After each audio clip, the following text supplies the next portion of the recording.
හරි අද අපි පටන් ගන්නේ 2027 A level විභාගයේ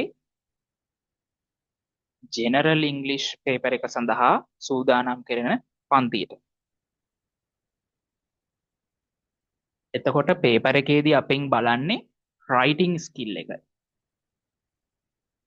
රයිටිං ස්කිල් එක තමයි පේපර් එකේදී බලන්නේ. රයිටිං ස්කිල් එක අපි හදාගන්න නම් මූලික වශයෙන්ම අපි ඉංග්ලිෂ් වල තියෙන ග්‍රැමර් කොටස් ටික ඉගෙන ගන්න වෙනවා. ග්‍රැමර් හරියට නොදැන රයිටිං ස්කිල් එක ටිකක් හදාගන්න අමාරුයි. ඊට අමතරව මම අර අමතර වැඩක් විදියට ඔයාලගේ ස්පෝකන් පැත්ත හදාගන්න අවශ්‍ය වෙන පැටර්න්ස් ටික මම දවසකට විනාඩි 10ක් වගේ අරගෙන එක පැටර්න් එක බැගින් කියා දීගෙන යනවා. මේක අවශ්‍ය වෙන්නේ විභාගයෙන් පස්සේ. විභාගයට අදාළ නැහැ. නමුත් අර දවසකට විනාඩි 5ක් වගේ අරගෙන අවුරුදු දෙක පුරාවටම පැටර්න්ස් ටිකක් කියලා දෙනවා. එතකොට විභාගෙ ඉවරුනාම ස්පෝකන් පැත්ත හදාගන්න ලේසි. මූලික වශයෙන්ම මගේ වැඩේ තමයි ග්‍රැමර් ටික කවර් කරලා රචනා ලියන්න. ඊළඟට ලියුම් ලියන්න. තව නෝටිසස් එහෙම එනවනේ. දැන්වීම් ලියන්න.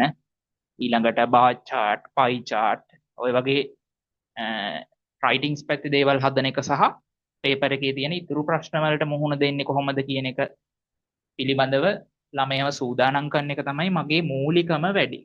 ඔන්න ඔක තමයි මගේ මූලිකම වැඩේ රයිටිං පැත්ත හදන එක. ඊට අමතරව අර ස්පෝකන් පැත්තට පොඩි හෙල්ප් එකක් දෙනවා. ඕක තමයි මේ පන්තියේ සිදුවෙන වැඩපිළිවෙල. හරි. ඔයාලට ඉංග්ලිෂ් බැරි වෙන්න හේතුව ඔයාලා මේ ජීවිත කාලේ පුරාවටම ඉංග්ලිෂ් ඉගෙනගෙන තියෙන්නේ තැනින් තැනින්. කොහොම තැනින් තැනින් තමයි ඉංග්ලිෂ් ඉගෙනගෙන තියෙන්නේ. නමුත් මේක හරි ලස්සන ෆ්ලෝ එකක් තමයි තියෙන්නේ. මෙහෙම ලස්සන දම්වැලක් වගේ තමයි මේ ඉංග්ලිෂ් කියන එක තියෙන්නේ. ඔන්න ඔය වගේ දම්වැලක්. දැන් ඔයාලා මේ තැනින් තැනින් ඉගෙනගෙන තිබුණු මෙහෙම තැනින් තැනින් ඉගෙනගෙන තිබුණු දම්වැල අපි කම්ප්ලීට් කරගන්න එක තමයි මෙතනදී කරන්නේ. ඒ කියන්නේ මම මුල ඉඳලම අර අන්තිමට උගන්වන්න තියෙන පාඩම් මුලින් උගන්වන්නේ උගන්වන්න තියෙන පාඩම් අන්තිමට උගන්වන්නේ එහෙම නැතුව මුල ඉඳලා ලස්සන්ට පිළිවෙලට මේ ෆ්ලෝ එක කියලා දෙනවා. ඒ කියන්නේ ග්‍රැමර් ෆ්ලෝ එක. ග්‍රැමර් කොටස් ටික මුල ඉඳලා ලස්සන්ට කියලා දෙනවා. එතකොට ඔයාලට රයිටින්ග්ස් හදාගන්න ලේසි. අර ඔයාලට දැන් ඔය රයිටින්ග්ස් එහෙම කරගන්න අමාරු. ඉංග්ලිෂ් කිව්වම එපා වෙන හේතුව අර එහෙම තැනින් තැනින් තමයි ඔයාලා ඉගෙනගෙන තියෙන්නේ. ඔන්න ඔය ඔයාලගේ තියෙන අවුල විසඳලා රයිටිං පැත්ත හදාගෙන අපි පේපර් එකට සූදානම් වෙමු. ඊට අමතරව අර ස්පෝකන් පැත්තටත් පොඩි හෙල්ප් එකක් මම දෙනවා. හරි. එතකොට මේ වැඩේ කරගන්න ඔයාලට අවශ්‍ය වෙනවා CR පොත් 3ක්. පිටු 80 පොත් 1යි, පිටු 120 පොත් 2යි.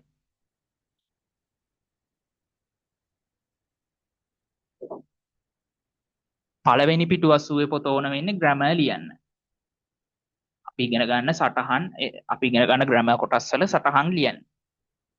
එතකොට මේ ජීවිත කාලෙටම මේක තමයි ඔයාලා පාවිච්චි කරන්න ඕන ග්‍රැමර් පොත. ඒ කියන්නේ ගොඩාක් අත්‍යවශ්‍ය දේවල් මෙතනදී ඉගෙනෙනවා. සමහර වෙලාවට ඔයාලා මෙච්චර කාලයකට අහලවත් නැති පාඩම් ඉගෙන ගන්න සිද්ධ වෙවි. ඒ අනවශ්‍ය දේවල් උගන්වන්නේ නැහැ. අත්‍යවශ්‍ය කොටස් ටික තමයි මෙතනදී ඉගෙනන්නේ. පිටු 80ක වගේ CR පොතක් පිරෙන්න තමයි ලියන්නේ. ඔයාලා දැන් මේන් සබ්ජෙක්ට් වල මේ CR පොත් 5-10 පාඩම් කරනවානේ. එතකොට මේ එක පොතක් ඔයාලට බලන්න බැරි වෙන්න හේතුවක් නැහැ. මේ ටික තමයි ඉංග්ලිෂ් වල ඔයාලා ඉගෙන ගන්න ප්‍රධාන වශයෙන්. ඔය පිටු 80 පොත තමයි අපි ග්‍රැමර් කොටස් ලියන්න පාවිච්චි කරන්නේ. මේකෙන් තමයි අපි රයිටින්ග්ස් පැත්ත, ඒ කියන්නේ පේපර් එකේ තියෙන සේරම දේවල් හදාගන්නේ මේ ග්‍රැමර් පොතේ ලියන සටහන් ආශ්‍රයෙන් තමයි අපි රයිටින්ග්ස් පැත්ත හදාගන්නේ. ඊළඟට අපිට අවශ්‍ය වෙනවා පිටු 120 පොතක්. මේක ඔයාලා පිටු 60 බැගින් දෙකට බෙදා ගන්න. පිටු 60 බැගින් දෙකට බෙදා ගන්න. අර උඩින් පොඩි කට් එකක් වගේ දාලා අර මෙහෙම කොලේ මෙහෙම නම් මෙතනින් අර කට් එකක් වගේ දාලා පිටු 60 බෙදා ගන්න. පළවෙනි පිටු 60 ඔයාලට අවශ්‍ය වෙන්නේ අර ඔයාලා පොඩි කාලේ අර ඩික්ටේෂන් ලියලා තිනේ ඩික්ටේෂන් කියලා. මං ඩික්ටේෂන් දෙන්නේ මම කරන්නේ vocab ඔයාලගේ අර පිටු 60 ඔයාලට අමාරු. ඒ කියන්නේ දැන් 12 13 වසරට අච්චු පොතක් තියෙනවනේ ඉංග්‍රීසි වලට අච්චු පොතක් තියෙනවා. ඒ පොතේ තියෙන අමාරු වචන සාමාන්‍යයෙන් අර විභාගයට අහන්න ගොඩක් වෙලාවට අර විභාගයට එන අමාරු වචන වල ඔය අච්චු පොතේ තියෙන අමාරු වචන බොහෝ දුරට තියෙනවා. ඔයාලා කරන්න ඕන මේ පිටු 60 ඔයාලා පාවිච්චි කරන්න ඕන අමාරු වචන ලියන්න vocabulary. එතකොට ඔය vocabulary එක ලියා ගන්න තමයි ඔයාලා මේ පළවෙනි පිටු 60 පාවිච්චි කරන්න ඕන. එතකොට ඔයාලා අච්චු පොත අරගෙන දවසකට එක පැත්තක තියෙන අමාරු වචන ටික තෝරගෙන ඒකේ සිංහල තේරුම් එක්ක මේ පිටුවල ලියාගෙන යන්න. යම් කාලයක අච්චු පොත ඉවර වුණොත් ඔයාලා ගන්න මොකක් හරි පත්තරයක් Sunday Times, Sunday Observer, Daily Mirror, Daily News ඔය ඕනතරම් පත්තර තියෙනවනේ The Island ඔය වගේ මොකක් හරි පත්තරයක් අරගෙන ඉංග්‍රීසි නිවුස් පේපර් එකක් අරගෙන ඒකේ තියෙන අමාරු වචන ලියන්න. එහෙම නැත්නම් ඔය දිනදා සෝෂල් මීඩියා වල උඩට පහළට යද්දි දකින්න මොනවා හරි අමාරු වචනයක්. එහෙම නැත්නම් වෙබ්සයිට් එකක තියෙන ආටිකල් එකක් කියවද්දි හම්බෙන අමාරු වචනයක්. හැබැයි අච්චු පොතේ තියෙන අමාරු වචන ටික ඉවර කරලා තමයි ඒ වගේවට යන්නේ. එතකොට මේ පිටු 60 ලියන්නේ අමාරු වචන. දෙවෙනි පිටු 60 මං කියවනේ අර මගේ මූලිකම වැඩේ රයිටින්ග්ස්. නමුත් අර මං ස්පෝකන් පැත්තටත් පොඩි හෙල්ප් එකක් දෙනවා කිව්වනේ. ආන්නේ ඒකට අවශ්‍ය වෙන sentence patterns අපි කතා කරද්දී සාමාන්‍යයෙන් භාවිතා කරනවා English sentence patterns. උදාහරණයක් විදිහට එක pattern එකක් තමයි would you mind. මොකක් හරි ආචාරශීලී විදියකට අවසරයක් පතනවා නම් ඉල්ලීමක් කරනවා නම් අපි would you mind කියන sentence pattern එක පාවිච්චි කරනවා. අන්න ඒ වගේ patterns ලියන්න තමයි ඉතුරු පිටු 60 අවශ්‍ය වෙන්නේ. ඒක අර විභාගයට අවශ්‍ය නැහැ. අර විභාගයෙන් පස්සේ ස්පෝකන් පැත්ත හදාගන්න පොඩි හෙල්ප් එකක් තමයි මම දෙන්නේ. මං දවසකට සාමාන්‍යයෙන් පැටර්න්ස් එකක් දෙකක් ඔය පිටුවල ලියවනවා. ඒ විදිහට කාලයක් යනකොට ඔයාලටම පැටර්න්ස් හොයාගෙන ඔය පිටු 60 පුරව ගන්න පුළුවන්. හරිනේ? එතකොට පළවෙනි පොත අවශ්‍ය වෙන්නේ පිටු 80 පොත ග්‍රැමර් ලියන්න. මං ක්ලාස් එකේ දෙන නෝට්ස් ලියන්න. ඊට පස්සේ පිටු 120 පොතක් අරගෙන දෙකට බෙදා ගන්න. ඒකේ ඒ කියන්නේ අමාරු වචන කොටස ඔයාලා මං ඩික්ටේෂන් පන්තිය දෙන්නේ ඔයාලම මේක පුරව ගන්න ඕන. මමත් හිටපු ගමන් අමාරු වචන දෙනවා. ඒවත් ඔයාලා මේකේ පුරව ගන්න ඕන. පැටර්න්ස් ටික ඊළඟට ඉතුරු පිටු 60 අර ස්පෝකන් වලට අවශ්‍ය වෙන පැටර්න්ස්. ඕවා මං සාමාන්‍යයෙන් දවසකට එකක් දෙකක් දෙනවා. එතකොට විභාග ඉවර වෙනකොට තමයි තේරෙන්නේ අපි දවසකට එක වගේ පැටර්න්ස් ලියලා සෑහෙන ප්‍රමාණයක් පැටර්න්ස් එකතු වෙලා. එතකොට විභාගයෙන් පස්සේ ස්පෝකන් හදාගන්න ලේසි. ඊළඟට තව 120 පොතක් ඕන වෙන්නේ. අපි දැන් මෙතන ග්‍රැමර් පොතේ එකතු කරගන්න දැනුම තියෙනවනේ. තියරි නොලෙජ් එකක් තියෙනවනේ. ඒකෙන් අපි දැන් ඇක්ටිවිටීස් කරන්න ඕන, එසේස් ලියන්න ඕන, ඊළඟට ලෙටර්ස් ලියන්න ඕන, තව පේපර් එකේ එක ಜಾති ප්‍රශ්න එනවනේ. ඒවට පුරුදු වෙන්න ඕනේ. අන්න ඒ වගේ ඇක්ටිවිටීස් කරන්න මෙන්න මේ පිටු 120 පොත තියාගන්න. හරිනේ? එහෙනම් කියන්න ඕන ඔක්කොම අවශ්‍ය කරුණු ටික කිව්වා. පිටු 80 පොතක් ග්‍රැමර් සඳහා, පිටු 120 පොතක් අරගෙන දෙකට බෙදලා එකක් පැටර්න්ස් අනිත් එක vocabulary අමාරු වචන. කියන්නේ ඔයාලගේ භාෂාවේ වචන ටික හදා ගන්න ඕනේ. ඊළඟට තවත් පිටු 120 පොතක් අරගෙන ඒක අපි තියාගන්නේ. මේක නම් දැම්ම අවශ්‍ය වෙන්නේ අපි ටිකක් ග්‍රැමර් ඉගෙනගෙන ඕනනේ ඇක්ටිවිටීස් වලට යන්න. ග්‍රැමර් ටිකක් ඉගෙන ගත්තට පස්සේ ඇක්ටිවිටීස් කරන්න පිටු 120 පොතක් ගන්න. මේ හැම පොතක්ම CR පොත් විය යුතුයි. අර පොඩි කොපි පොත් B5 පොත් ඒව ගන්න එපා. CR පොත් ගන්න. හරි.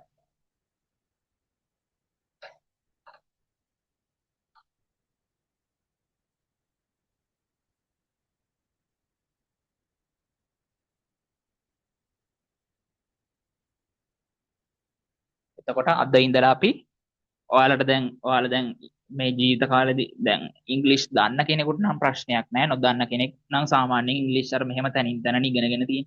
ඔය වගේ තනින් තන ඉගෙනගෙන තියෙන. අපි දැන් අද ඉඳලා ග්‍රැමර් කොටස් ඉගෙනගෙන මේ ටික හරි පිළිවෙලට යා කරගන්න ඕන. මේ අවුල ලියා ගන්න ඕන. දැන් ඔයාලා මෙහෙම තනින් තනින් ඉගෙන ගත්තු අවුල ලියා ගන්න ඕන. අවුල ලියා ගන්නකොට ඔයාලට තනියම දිග වාක්‍ය වුණත් ලියන්න පුළුවන්. කතා කරද්දී ප්‍රශ්නයක් නැහැ. සාමාන්‍යයෙන් අපි කතා කරන්නේ සිම්පල් ඉංග්‍රීසි නේ. පොඩි පොඩි කෙටි වාක්‍ය. නමුත් ලියද්දී අපිට conjunctions එක එක ඒවා දාලා relative pronouns ඔය වගේ වැල් බයිලා ඔබන්න තියෙන සේරම ඔබලා දිග වාක්‍ය ලියන්න පුළුවන්. ඒ හැකියාව ලැබෙනවා මේ අවුල ලියා ගත්තම. හරි. එතකොට ඔයාලා දැන් අපි උසස් පෙළ මේන් සබ්ජෙක්ට් එකක් ගමු. උදාහරණයක් අපි ගමු බයොලොජි කියලා. බයොලොජි වල අපි උපකල්පනය කරමු පාඩම් 15ක් තියෙනවා. පාඩම් 15ක් තියෙනවා කියලා පොඩි උපකල්පනයක් කරමුකෝ. එතකොට ඒ විදිහටම මේ ඉංග්‍රීසි වලත් මම පාඩම් 10කට විතර බෙදලා තියෙනවා. පාඩම් 10ක් වගේ බෙදලා තියෙනවා. ඔන්න ඔය පාඩම් 10ට තමයි ඔය පිළිවෙලට තමයි අපි ඉගෙන ගන්න. මුලින්ම අපි වචන හඳුනා ගන්නවා, ඊළඟට වාක්‍ය ලියන්න පුරුදු වෙනවා, ප්‍රශ්න ලියන්න පුරුදු වෙනවා, ඊළඟට නැතාර්ථේ වාක්‍ය ලියන්න පුරුදු වෙනවා, ඊළඟට මොකද්ද relative pronouns, වාර්තාකථනය, තව විශේෂ වාක්‍ය රටා, ඔය වගේ මේ පාඩම් 10කට විතර බෙදිලා තියෙනවා. ඔය ටික ඉගෙනගෙන එනකොට ඔයාලට අර විභාගයට යද්දී රචනා කටපාඩම් කිරීමේ අවශ්‍යතාවයක්, ලියුමක් කටපාඩම් කිරීමේ අවශ්‍යතාවයක්, දැන්වීමක් කටපාඩම් කිරීමේ අවශ්‍යතාවයක් නැහැ. මොකද එන ඕනම දෙයකට ලියන්න දැනුම තියෙනවා. අර නිර්මාණ ශක්තිය තමයි ඕන. හිතින් හිතන දේ ටටක් ගාලා ඉංග්‍රීසි වලින් දාගන්න තමයි තියෙන්නේ. දැන් ඔය ගොඩාක් ළමයි රචනා කටපාඩම් කරන්නේ ඒ ළමයින්ට ලියා ගන්න තේරෙන්නේ නැහැ. වාක්‍යයක් ලියා ගන්න තේරෙන්නේ නැහැ. අපි මෙතනදී කරන්නේ අර වාක්‍යයක් ලියා ගන්න තියෙන අමාරුව නැති කරලා බොහෝම සරලව වාක්‍යයක් ලියා ගන්න ක්‍රමය කියලා දෙන එක. ප්‍රශ්නයක් දෙවසක් ආවොත් ප්‍රශ්නයක් හදාගන්නේ කොහොමද? ඒ වගේ දැනුම මට්ටම වැඩි කරගන්න එක තමයි දැන් මෙතනදී සිද්ධ වෙන්නේ. හරි. මම කියන්නේ දැන් පාඩම් 10කට විතර බෙදලා අපි ඉගෙන ගන්න කියලා. එහෙනම් ඔයාලා දැන් පිටු 80 CR පොත අරගෙන පළවෙනි පිටුව, ඒ කියන්නේ පළවෙනි සමහරු කියන පැති දෙක කියලා. නැත්තම් පිටුව. ඒ කියන්නේ මේ පැත්තයි අතෑරලා දෙවෙනි පිටුවේ ඉඳලා ලියන්න ගන්න. පළවෙනි පිටුව අපිට අවශ්‍ය වෙන්නේ සේරම අපි අවුරුද්දක් විතර ඉගෙන ගන්නවනේ ග්‍රැමර් කරුණු. ඔය ග්‍රැමර් කරුණු ඉගෙන ගත්තට පස්සේ පළවෙනි පිටුවේ අපි ලියනවා කන්ටෙන්ට් එකක්. ඒ කියන්නේ පටුණක් වගේ එකක්. සිංහල පොත්වල ඔයාලා දැකලා තියෙන ඕන පොතක ඔයාලා දැකලා තියෙන පටුණක් වගේ. ඒ වගේ අර පාඩම් 10 අපි මෙහෙම පටුණක් විදියට දාගන්නවා. එතකොට ඔයාලට පෙන්නලා බලන්න ලේසියි. හරි. එතකොට පළවෙනි පිටුව අතෑරලා දෙවෙනි පිටුවේ ඉඳලා ලියන්න ගන්න.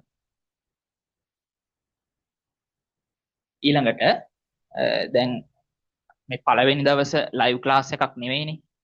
ලයිව් ක්ලාස් එකේදී නම් ඕන කෙනෙකුට මයික් එක ඔන් කරලා මේ අප උගන්නන දේ තේරෙන්නේ නැත්නම් අහන්න පුළුවන්.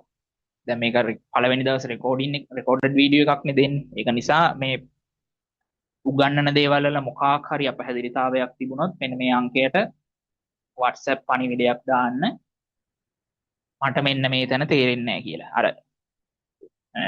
වීඩියෝ එකේ වෙලාවත් එක උදාහරණයට පැය විනාඩි 45යි ඔන්න තප්පර ගානේ දාගන්න. මෙන්න මෙතන මට තේරෙන්නේ නැහැ කියලා කිව්වොත් මම ඒ වෙලෙම මේ පුළුවන් වෙලා ඒ වෙලෙම කියන සාමාන්‍ය දවසක් ඇතුළත වගේ රිප්ලයි එකක් දානවා තේරෙන්නේ නැති තැන. ලයිව් ක්ලාස් එකේදී නම් කැමරා මේ මයික් ඔන් කරලා අහන්න පුළුවන් ඕන දෙයක්. හරි. දැන් ඉංග්‍රීසි කියන්නේ භාෂාවක්නේ. භාෂාවක් නිසා අපි මේක ඕනවට වඩා ඇකඩමික් වෙන්න යන්නේ නැහැ. ඇකඩමික් කියන්නේ විෂයානුබද්ධ වෙන්න යන්නේ නැහැ. විෂය ඒ කියන්නේ ග්‍රැමර් වල තියෙනවනේ අර අත්‍යවශ්‍ය කොටස් වගේම අනවශ්‍ය කොටස්නුත් තියෙනවා. අපි ඉගෙන ගන්න ඕන කොටස් වගේම ඉගෙන ගැනීම අත්‍යවශ්‍ය නොවන කොටසුත් තියෙනවා. ඒක හින්දා ඕනවට වඩා අර විෂයානුබද්ධ නොවි අත්‍යවශ්‍ය කොටස් ටික තමයි දැන් අපි ඉගෙන ගන්න යන්නේ. අද ඉඳලා අවුරුද්දක් මාස 11ක් 10ක් ඒ වගේ කාලයක් ඇතුළත ඔය ටික ඉවර වෙනවා. ඒ ටික ඉවර වෙනකොට ඔයාලට වාක්‍ය ලියන්න ප්‍රශ්න හදන්න ඕන දෙයකට දැනුම තියෙනවා තනියම. හරි. දැන් ඉංග්‍රීසි කියන්නේ භාෂාවක්නේ. දැන් භාෂාවක් ඉගෙන ගන්නව නම් මුලින්ම අපි ඉගෙන ගන්නේ මොනවද? සිංහල. ඔයාලා සිංහල ඉගෙන ගත්තේ කොහොමද? මුලින්ම ඔයාලා ලිව්වේ අයන්න. ඉස්සෙල්ලා ඔයාලා ඉගෙන ගත්තේ අක්ෂර වින්‍යාසය. ඔය වගේ අකුරු 60ක් ඉගෙන ගත්තනේ. ඒ වගේම ඉංග්‍රීසි වලත් අකුරු 26ක් තියෙනවනේ ABCD කියලා. දැන් මෙතන ඉන්න ළමයි O level ලියලා O levels කරලා ඉන්නේ. ඒක නිසා මෙතන ඉන්න ළමයි අනිවාර්යයෙන්ම හෝඩිය දන්නවනේ. ABCD අකුරු 26. ඒක නිසා භාෂාවේ අකුරු මට උගන්වන්න දෙයක් නැහැ. මට එහෙනම් දැන් උගන්වන්න තියෙන්නේ අකුරු දන්නවනම් අපි භාෂාව ඊළඟට ඉගෙන ගන්න ඕන මොකද්ද? අකුරු දන්නවනම් අපි ඊළඟට ඉගෙන ගන්න ඕන වචන, words. වචන තමයි අපි ඉගෙන ගන්න ඕන. වචන ඉගෙන ගන්න නැතුව අකුරු විතරක් දැනගෙන එකපාර වාක්‍ය ලියන්න, එකපාර රචනා ලියන්න, එකපාර ලියුම් ලියන්න බෑ. අපි අකුරු දන්නවනම් ඊට පස්සේ අපි ඉගෙන ගන්න ඕන words, වචන. ඔන්න එහෙනම් අපේ පළවෙනි පාඩම තමයි parts of speech. ඒ කියන්නේ වචන හඳුනා ගැනීම. ඒ කියන්නේ භාෂාවේ තියෙන වචන මේක සාමාන්‍ය මාසයක් විතර ඇද්දී මේ පාඩම. parts of speech. එහෙනම් අර පළවෙනි පිටුව අතෑරලා දෙවෙනි පිටුවේ ඉඳලා ලියන්න ගන්න පළවෙනි පාඩම parts of speech. එතන ඉස්සරහින් පොඩි ඩෑෂ් එකක් ගහලා words කියලා දාගන්න. වචනනේ අපි ඉගෙන ගන්න. අපි දැන් මේ පාඩම ඇතුළේදී ඉංග්‍රීසි භාෂාවේ තියෙන සියලුම ආකාරවල ඒ කියන්නේ අපිට වැදගත් වෙන සියලුම දේවල් ඉගෙන ගන්නවා. ඒ කියන්නේ වචන වර්ග. ඔයාලා සිංහලෙන් ඉගෙනගෙන තියෙනවනේ නාම විශේෂණ, ක්‍රියා විශේෂණ, නාමපද, ක්‍රියාපද, ඊළඟට ආශිර්වාද පද වගේ තියෙනවනේ සිංහලේ. ඒ වගේම ඉංග්‍රීසි වලත් අපි ඉංග්‍රීසි වල තියෙන words, වචන අඳුන ගන්න තමයි දැන් යන්නේ. වචන මාසයක් විතර අපි වචන අඳුනගත්තට පස්සේ ඊළඟට අපි යනවා වාක්‍ය සහ ප්‍රශ්න හදන්න. හරි, මාතෘකාව දාගන්න. parts of speech, words. මේක වරහන් ඇතුලේ දාගත්තත් කමක් නැහැ.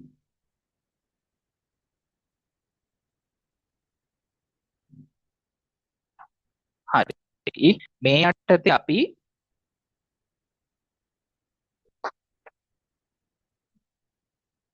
වචන වර්ග 7ක් ඉගෙන ගන්නවා. පළවෙනි එක nouns. මම එකම ලියාගත්තත් කමක් නැහැ. නාම පද. ඊළඟට අපි ඉගෙන ගන්නවා verbs,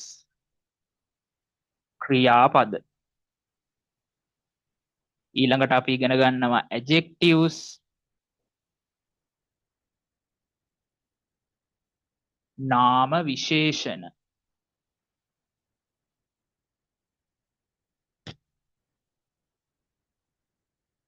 ඊළඟට අපි ඉගෙන ගන්නවා adverbs,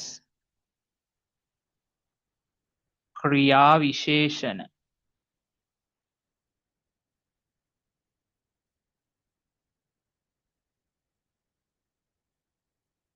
ක්‍රියා විශේෂණ. ඊළඟට අපි ඉගෙන ගන්නවා pronouns, සර්වනාම. ඊළඟට ඉගෙන ගන්නවා prepositions. මේක ඉතාම වැදගත් පාඩමක්.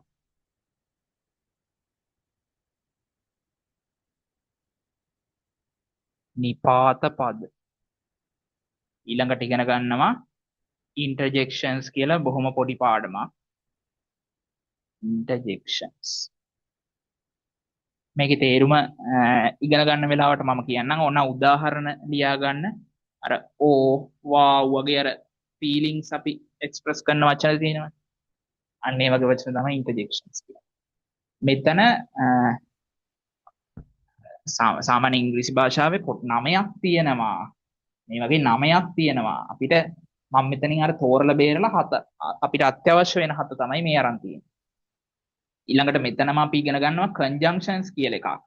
අර වාක්‍ය සම්බන්ධීකාරක. ඒ වුණාට මම ඒක වෙනම පාඩමක් විදිහට උගන්වන නිසා මෙතෙන්ට conjunctions කියන එක දැම්මේ නැහැ. ඒක සහ determiners කියලා ඔය දෙක එකතු වෙලා තමයි 9 හැදෙන්නේ. conjunctions, determiners. අපි conjunctions වෙනම ලොකු පාඩම් දීර්ඝ පාඩමක් විදිහට ඉගෙන ගන්නවා. දැන් මේක එකනේ. ඒ වගේ conjunctions කියලා සාමාන්‍යයෙන් 6 7 වගේ පාඩම් වල එනවා.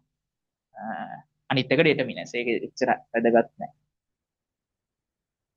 හරි එහෙනම් මේ 7 ලියා ගන්න. ඔන්න වැදගත් දෙයක් කියන්න යන්නේ හොඳින් අහගන්න. ලියන එක පැත්තක දාලා අහුවත් කමක් නැහැ. ඔයාලා වචන ලියද්දී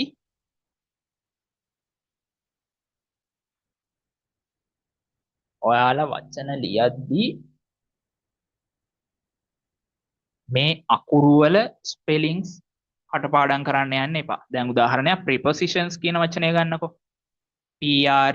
prepositions prepositions. දැන් ඉතින් ඔය වචනේ ස්පෙලිංස් මතක තියාගන්න පුළුවන්ද එහෙම? දැන් බලන්න මේ ඔක්ස්ෆර්ඩ් පොකට් ඩික්ෂනරි එක. බොහොම පොඩි ඩික්ෂනරි එකක් මේක. මේකේ තියෙනවා වචන 38000ක්. ඉතින් මේ වචන 38000කම ස්පෙලිංස් මතක තියාගන්න පුළුවන්ද ඔයාලට? ප්‍රායෝගිකව බෑ. ඊළඟට තියෙනවා ඔක්ස්ෆර්ඩ් ඇඩ්වාන්ස් ලර්නර්ස් ඩික්ෂනරි කියලා ලොකු ඩික්ෂනරි එකක් තියෙනවා. ඒකේ තියෙනවා වචන 185000ක් විතර. ඔය වචන 180 ඒව නම් ඉතින් සාමාන්‍ය පොකට් ඩික්ෂනරි එක තමයි පාවිච්චි කරාම හොඳටම ඇති. වචන 35000 අවශ්‍ය දේවල් තමයි මේකේ තියෙන. අර ඇඩ්වාන්ස් ලර්නර්ස් එකේ ඉතින් අත්‍යවශ්‍ය අනවශ්‍ය සේරම තියෙනවා. ඒකයි එච්චර වචන 185000ක් විතර තියෙන්නේ. ප්‍රායෝගික අපි හිටියේ ස්පෙලිංස් ගැනනේ. එතකොට ඇඩ්වාන්ස් එකේ තියෙනවා වචන 180000ක් විතර ඒ වගේ ගාණක් තියෙනවා. එතකොට ඔය ඔක්කොගේම ස්පෙලිංස් මතක තියාගන්න බෑනේ. ප්‍රායෝගිකව බෑ. කොහොමද ඕකට මොකද්ද ඕකට තියෙන විසඳුම? ඕකට තියෙන විසඳුම තමයි අපි ඕනෑම වචනයක් ලියද්දී ඒ වචනේ ශබ්දයෙන් ලියන්න පුරුදු වෙන්න. ශබ්දයෙන් ලියන්න පුරුදු වෙන්න. දැන් මෙතන බලන්න pre posi ලියනකොට හිතින් හිතන්න pre posi ෂන් සාමාන්‍යයෙන් ඉංග්‍රීසි භාෂාවේ ෂන්ස් කියලා ලියනවා නම් TIONs තමයි බොහෝ වෙලාවට එන්නේ ෂන්ස්. බොහෝ වෙලාවට සමහර වෙලාවට නෑ බොහෝ වෙලාවට. ඊළඟට මේ වගේ adjectives කියන බලන්න. add හිතින් හිතන්න අර කටින් කියවන්න ඕනේ add ject use අන්න ඒ වගේ හිතින් හිත ලියන්න නැතුව මේ හැම වචනයකම ස්පෙලිංස් පාඩම් කරන්න ගියොත් ඒක කරන්න අමාරුයිනේ ප්‍රායෝගිකව. ඒක නිසා මේ ඉදිරියට දැන් ඕක වැදගත් වෙන්නේ රචනා හැම ලියද්දි තමයි මේ වැදගත් වෙන්නේ ඔයාලට. වචන ලියද්දි ශබ්දයෙන් ලියන්න. add verbs add verbs එහෙම ලියන්න පුරුදු වෙන්න. හරි. හරි. මේ 7 නෝට් ඩවුන් කරගන්න පහළට ඉක්මනින්.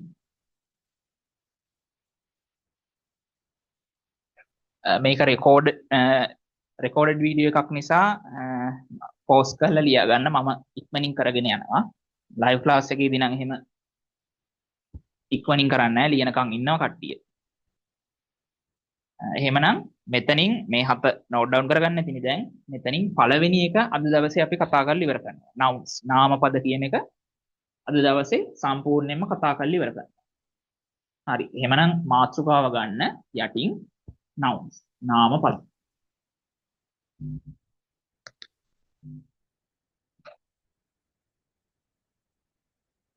nouns නාමපද.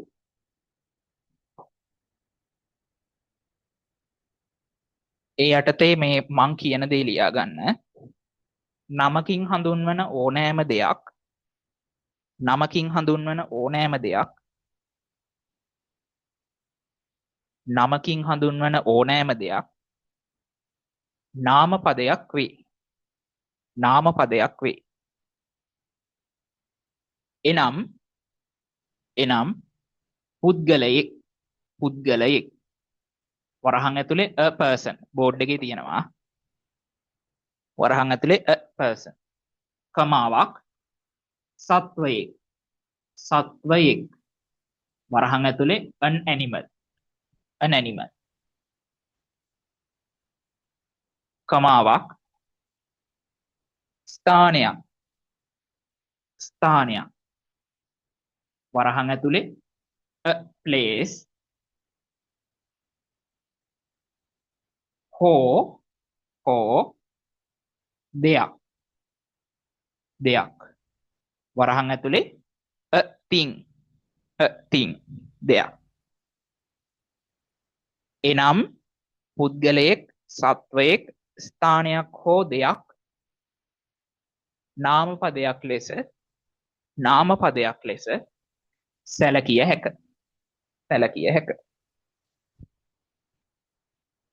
පුද්ගලයෙක් සත්වයෙක් ස්ථානයක් හෝ දෙයක් නාම පදයක් ලෙස හැඳින්විය හැකි සැලකිය හැක. හරි. ඕකේ බලන්න නමකින් හඳුන්වන ඕනෑම දෙයක්. ඔන්න ඕක තමයි ඔයාලා ඔලුවට ගන්න ඕන. නමකින් හඳුන්වන ඕනෑම දෙයක් නාම පදයක් ලෙස හැඳින්වේ. ඔන්න ඕක ඔළුවේ තිබ්බම හොඳටම ප්‍රමාණවත්. දැන් අපි එහෙනම් මේවට උදාහරණ බලමු. පුද්ගලයෙක් නම් a person. පුද්ගලයන්ට අපිට නමක් ලියන්න පුළුවන්. නාමලී. එතකොට නාමලී කියන්නේ පුද්ගල නාමය.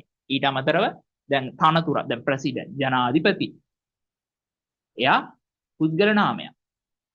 ඒ වගේ දැන් ඒ කෙනා හඳුන්වන නම තමයි ජනාධිපති. ප්‍රෙසිඩන්ට්. එහෙමනම් ප්‍රෙසිඩන්ට් කියන්නේ නාම පදයක්.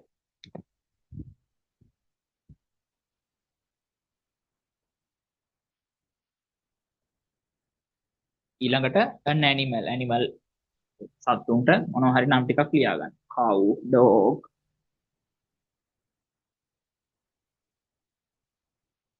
gecko කියන්නේ කවුද? gecko කියන්නේ හූනා gecko. ඒ වගේ සත්තුන්ගේ නම් ටිකක් ලියා ගන්න. මෙහෙන් පහලට 1 2 3 කියලා දාගෙන මේ ටික ලියා. උදාහරණ දාගන්න. මෙතෙන්ට උදාහරණ මන්දී වගේ නම් තව ලියා ගන්න. ඕන අයිතිකරු කියන්නේ දැන් ව්‍යාපාරයක් අපි ගමුකෝ. ඒ ව්‍යාපාරයේ පුද්ගලයෙක් ඉන්නවා. ඒ සියලුම දේවල් අයිති පුද්ගලයෙක් ඉන්නවා. අපි ඒ කෙනාට කියන නම අයිතිකරු ඕන. එහෙනම් නමකින් හඳුන්වන ඒකයි මං කිව්වේ. නමකින් හඳුන්වන ඕනෑම දෙයක් නාම පදයක් ලෙස හැඳින්විය හැකියි කියලා ඔළුවේ තියාගත්තම හොඳටම මේක අර මොකක් හරි අපහැදිලිකමක් තියෙනවා නම් අර කියපු නම්බර් එකට මැසේජ් එකක් දාලා අහගන්න. ඊළඟට 3 a place ස්ථානයක් කියනකොට අපිට ස්කූල් ගන්න පුළුවන්. පාසල.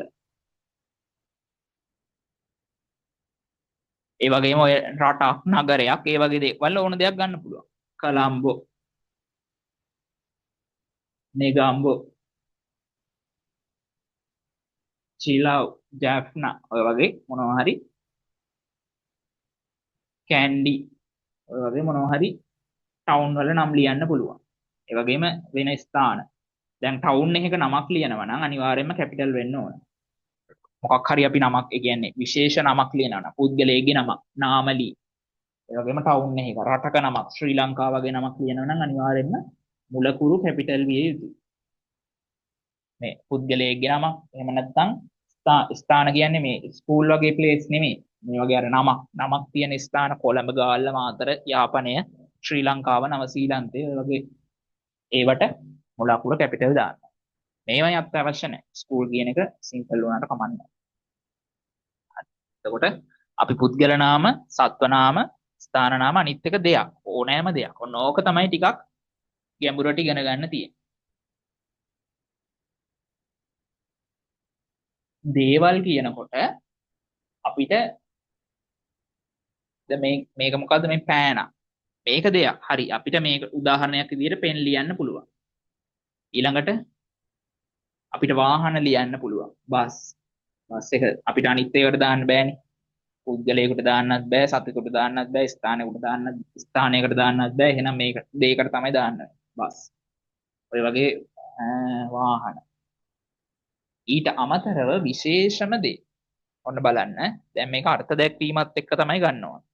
මෙතන දැන් තියෙන ඔයාලට ඉංග්‍රීසි බැරි ප්‍රශ්නයක් නෙවෙයි. දැන් ඔයාලට එන්නේ සිංහල තේරුම් ගැනීමේ ගැටලුවක් තමයි දැන් එන්නේ.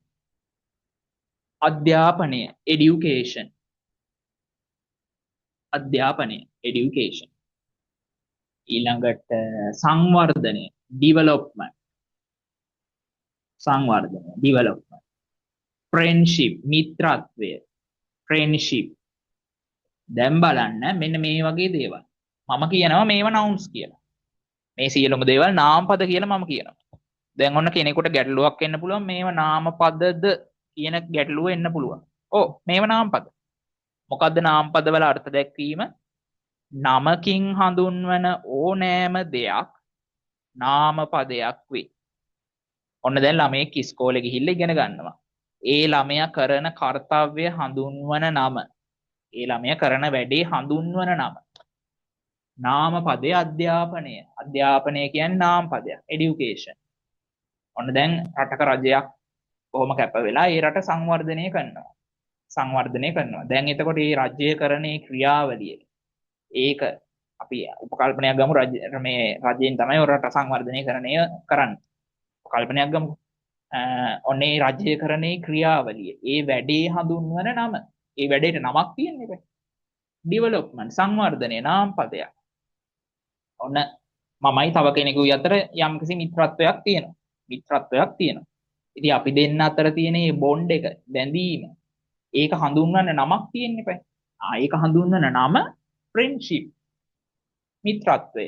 ඒ කියන්නේ එහෙනම් අර කලින් නම් අපිට පර්සන් ඇනිමල් ප්ලේස් කියන ඒවා ලේසියෙන්ම අඳුර ගන්න පුළුවන්. හැබැයි මේ දේවල් කියන ඒවට පෙන් බස් ඒ වගේ අර මොනවද ස්පර්ශ කරන්න පුළුවන් දේවල් වගේම මෙන්න මේ වගේ දේවලුත් එනවා. මොකද්ද හේතුව?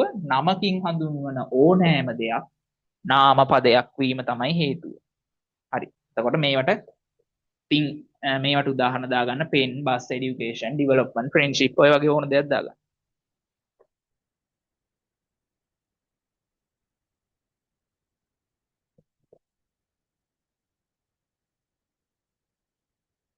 රෙකෝඩින් එකක් නිසා මම මකනවා ලියා ගන්න බැරි වුණ කෙනෙක් පෝස් කරලා ලියා ගන්න.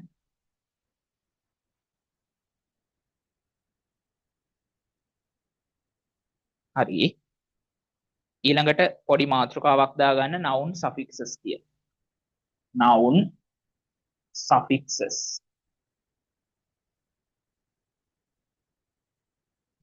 noun suffixes.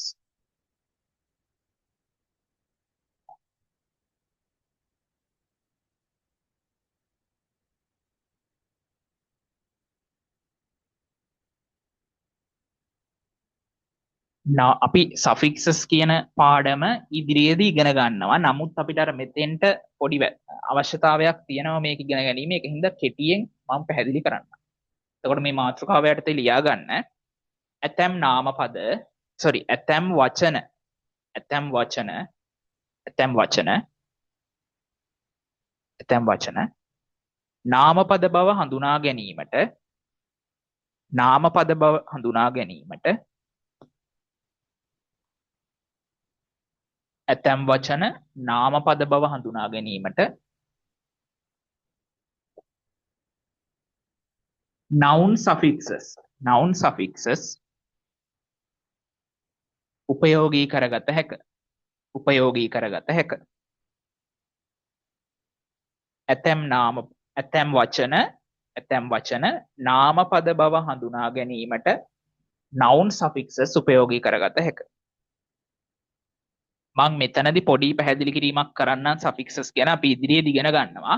මෙතනදී මම පොඩි පැහැදිලි කිරීමක් කරන්නම් suffixes කියන්නේ සාමාන්‍යයෙන් අර වචන තියෙනවනේ. වචනයකට පිටිපස්සෙන් එකතු වෙන පොඩි අකුරු කීපයක්. suffix එකක් කියන්නේ වචනයකට පිටිපස්සෙන් එකතු වෙන පොඩි අකුරු කීපයක්. මේක ඕනනම් ඇඳගත්තත් කමක් නැහැ.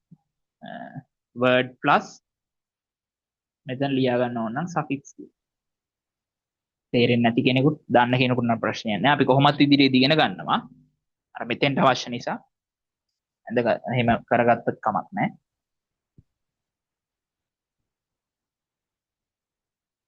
හරි. මේකට අපි noun suffixes වලට උදාහරණ ටිකක් ලියාගෙනම ටිකක් කතා කරමු.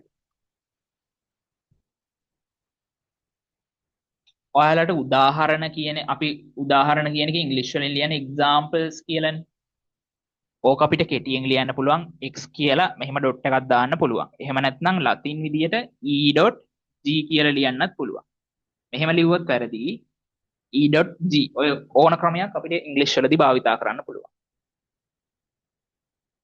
ඕන විදියකට ලියන්න. හරි. උදාහරණ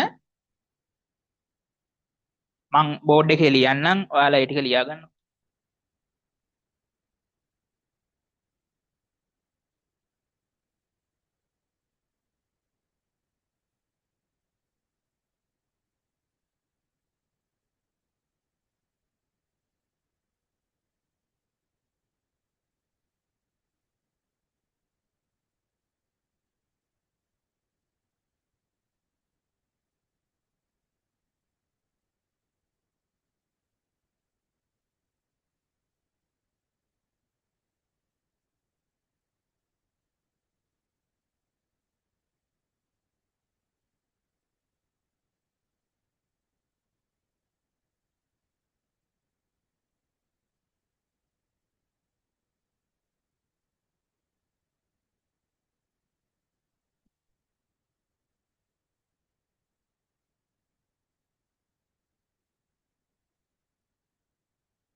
හරි. එතකොට සෆික්සස් කියන්නේ අර වචනේ අගට මෙන්න මේ වගේ අකුරු කීපයක් එකතු වෙලා තියෙනවා නම් අපිට මේවා noun suffixes. මේ තියෙන noun suffixes.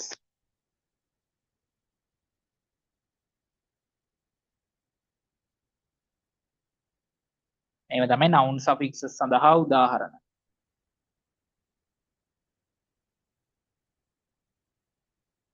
එතකොට යම් වචනයක මේ වගේ අකුරු කීපයක් වචනේ අන්තිමට තියෙනවා නම් ඒක නාමපදයක් බව අපිට අඳුන ගන්න පුළුවන්. සාමාන්‍යයෙන් පුළුවන්. බොහෝ වෙලාවට මේ වගේ පදයක් අග තියෙනවා නම් ඒක නාමපදයක් කියලා අඳුන ගන්න පුළුවන්. අර මේක අර වැදගත් වෙන්නේ අර නාමපද බව අඳුනා ගැනීමට අපහසු වෙලාවට තමයි මේක වැදගත් වෙන්නේ. මොකද දැන් අර පෑන පොත අමිල ඊළඟට ශ්‍රී ලංකාව මාතර කොළඹ ගාල්ල බල්ලා පූසා හූනා ඒ වගේ ඕන දෙයක් අපිට නාමපදයක් බව ඒව අපිට තේරෙනවනේ. නමුත් අර এডুকেෂන් අධ්‍යාපනය ඊළඟට ෆ්‍රෙන්ඩ්ෂිප් මිත්‍රත්වය ওই වගේ දේවල් අර සමහර අයට හිතා ගන්න අමාරු වෙන්නේ නාමපද කියලා. අන්න ඒක අඳුන ගන්න තියෙන පහසු ක්‍රමයක් තමයි මේ අර නාමපදය අග මේ වගේ අකුරු ඒ කියන්නේ සෆික්සස් තියෙනවා නම් ඒව නාමපද බව හඳුනා ගන්න පුළුවන්. මේවට උදාහරණත් මං යටින් ලියා ගන්නම් බෝඩ් එක බලාගෙන ලියා ගන්න.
හරි. ලියා ගන්න බැරි කෙනෙක් හිටියොත් රෙකෝඩින් එක පෝස් කරලා ලියා ගන්න. බලන්න මේ hood childhood ism tourism ism ඊළඟට appearance ans appearance කියන්නේ පෙනුම. දැන් මම මෙහෙම හිටගෙන ඉන්නවා. දැන් මට පෙනුමක් තියෙනවනේ මෙතන. එතකොට මගේ දේ අතු sorry ඇහුණත් දන්නේ නැහැ. දැන් මම මෙහෙම appearance කියන එකේ තේරුම පෙනුම. දැන් මම මෙහෙම මෙතන හිටගෙන ඉන්නවා. දැන් මට පෙනුමක් තියෙනවනේ මෙහෙම. එතකොට ඒ දේ හඳුන්වන නම.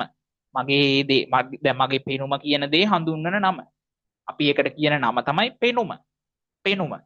noun කියන්නේ නමකින් හඳුන්වන ඕනෑම දෙයක් නාමපදයක් කියලා අපි ඉගෙන ගත්තනේ. එතකොට මගේ මේ ඔයාලට පේන්න තියෙන දේ හඳුන්වන නම තමයි පෙනුම. එහෙනම් පෙනුම කියන්නේ නාම පදයක් appearance නාම පදයක්. ඒක හැර පොඩ්ඩක් අර ඒක නාම පදයක් බව හඳුනා ගැනීමට අපහසු අය ඉන්නවනේ. සමහර අයට තේරෙනවා නමකින් හඳුන්වන ඕනෑම දෙයක් නාම පදයක් කියව ගමන් කට්ටියට තේරෙනවා. අර හඳුනා ගැනීමට අපහසු අයට තමයි මේ suffix එකක් අග තියෙනවා නම් සාමාන්‍යයෙන් බොහෝ වෙලාවට නාම පදයක් බව කියන්නේ. බලන්න act අග or act කියන verb එක තාම අපි verbs ඉගෙන ගත්තේ නැහැ. නමුත් ඔයාලා ඕ ලෙවල් එකක මොනවා හරි ඉගෙනගෙන ඇතිනේ. එතකොට verb එකක් කියන එක දන්නම ඇතිනේ. ඒ දැනුමින් තමයි මම මේ කියන්නේ. නැත්තම් මම ආයෙසෙරම මුලින් ඉඳලා උගන්වනවා. ඔයාලා කිසිම දෙයක් දන්නේ නැහැ කියලා හිතලා තමයි මම උගන්වන්නේ. අර ඕ ලෙවල් වෙනකන් අර එහෙම verb එකක් කියන එක හරි අඳුරනවා කියන චේතනාවෙන් තමයි මම මේ කියන්නේ. act කියන්නේ verb එකනේ. එතකොට මේ verb එකට කියන suffix එක එකතු වෙලා actor කියන නාම පදේ හැදිලා තියෙනවා. ඊළඟ driver වල er agreement ment නාම පද බව හඳුනා ගන්න පුළුවන්. happiness සතුට දැන් මම මෙහෙම මෙතන බොහෝම සතුටෙන් මම ඉන්නවා. එතකොට මගේ ඒ දේ මගේ ඒ දේ හඳුන්වන නම තමයි සතුට. සතුට. ඒ කියන්නේ ඒ දේ හඳුන්වන නම. නමකින් හඳුන්වන ඕනෑම දෙයක් නාම පදයක්. අන්න ඒක ඔළුවේ මතක තියාගත්තම ඔක ලේසි වැඩි. හරි. මම මේක මකනවා.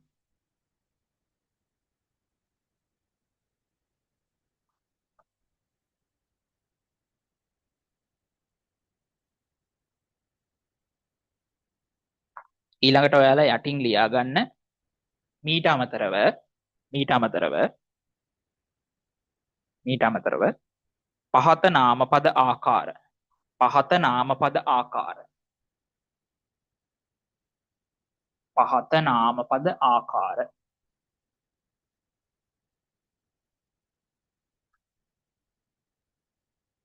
වරහන් ඇතුලේ මේක ලියා ගන්න types of nouns types of nouns පහත නාමපද ආකාර වරහන් ඇතුලේ types of nouns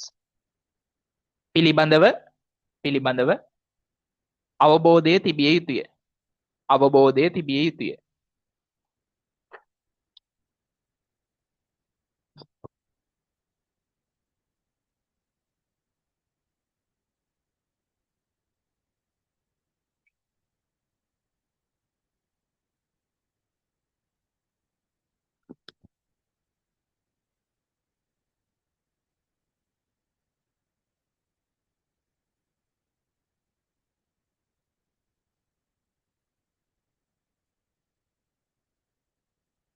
අවබෝධය තිබිය යුතුය සාමාන්‍යයෙන් types of nouns ඒ කියන්නේ නාමපද ආකාර 5ක් 6ක් විතර තියෙනවා අපිට උතන අර මේ නාමපද ආකාර කියන්නේ උදාහරණයක් කියන්නේ ප්‍රාණවාචී අපි සිංහලෙන් ඉගෙනගෙන තියෙනනේ ප්‍රාණවාචී අප්‍රාණවාචී පද ඊළඟට ස්පර්ශ කළ හැකි නාම ස්පර්ශ කළ නොහැකි නාම අන්න ඒ වගේ තියෙනවනේ අන්න ඒව තමයි මේ types of nouns කියන්නේ එතනින් ඔය ප්‍රාණවාචී අප්‍රාණවාචී ස්පර්ශ කළ හැකි ස්පර්ශ කළ නොහැකි ඒ වගේ ඒවා අපිට වැඩක් නැහැ ඇත්තටම වැඩක් නැහැ අර එතනින් අවශ්‍ය තුනක් තියෙනවා අපිට අවශ්‍ය තුනක් තියෙනවා අන්න ඒ තුන තමයි අපි ඉගෙන ගන්න එතකොට 1 2 3 දාලා පහළට ලියා ගන්න පළවෙනි එක countable and uncountable nouns දැන් ශබ්දෙන් ලියන්න count able countable and uncountable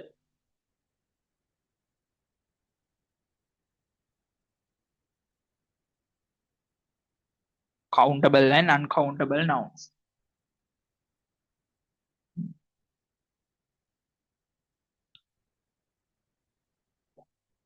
දෙවෙනි එක collective nouns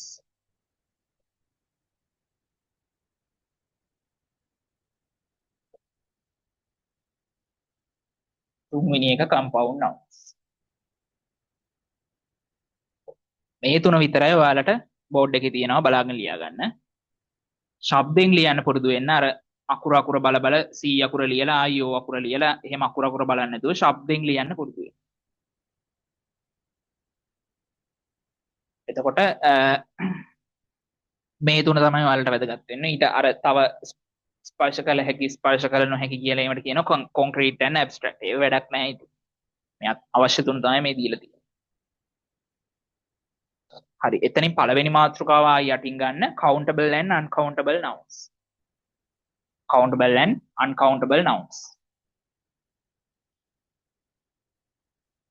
countable and uncountable nouns මම අර වේගෙන් උගන්නගෙන යන්නේ රෙකෝඩින් එකක් නිසා ලයිව් ක්ලාස් එකේදී එහෙම නැහැ ලියා ගන්න බැරි දෙයක් තිබුණොත් පෝස්ට් කරලා ලියා ගන්න countable and uncountable කියන්නේ ගණන් කළ හැකි සහ ගණන් කළ නොහැකි ගණන් කළ හැකි සහ ගණන් කළ නොහැකි නාම පද ගණන් කළ හැකි සහ ගණන් කළ නොහැකි නාම පද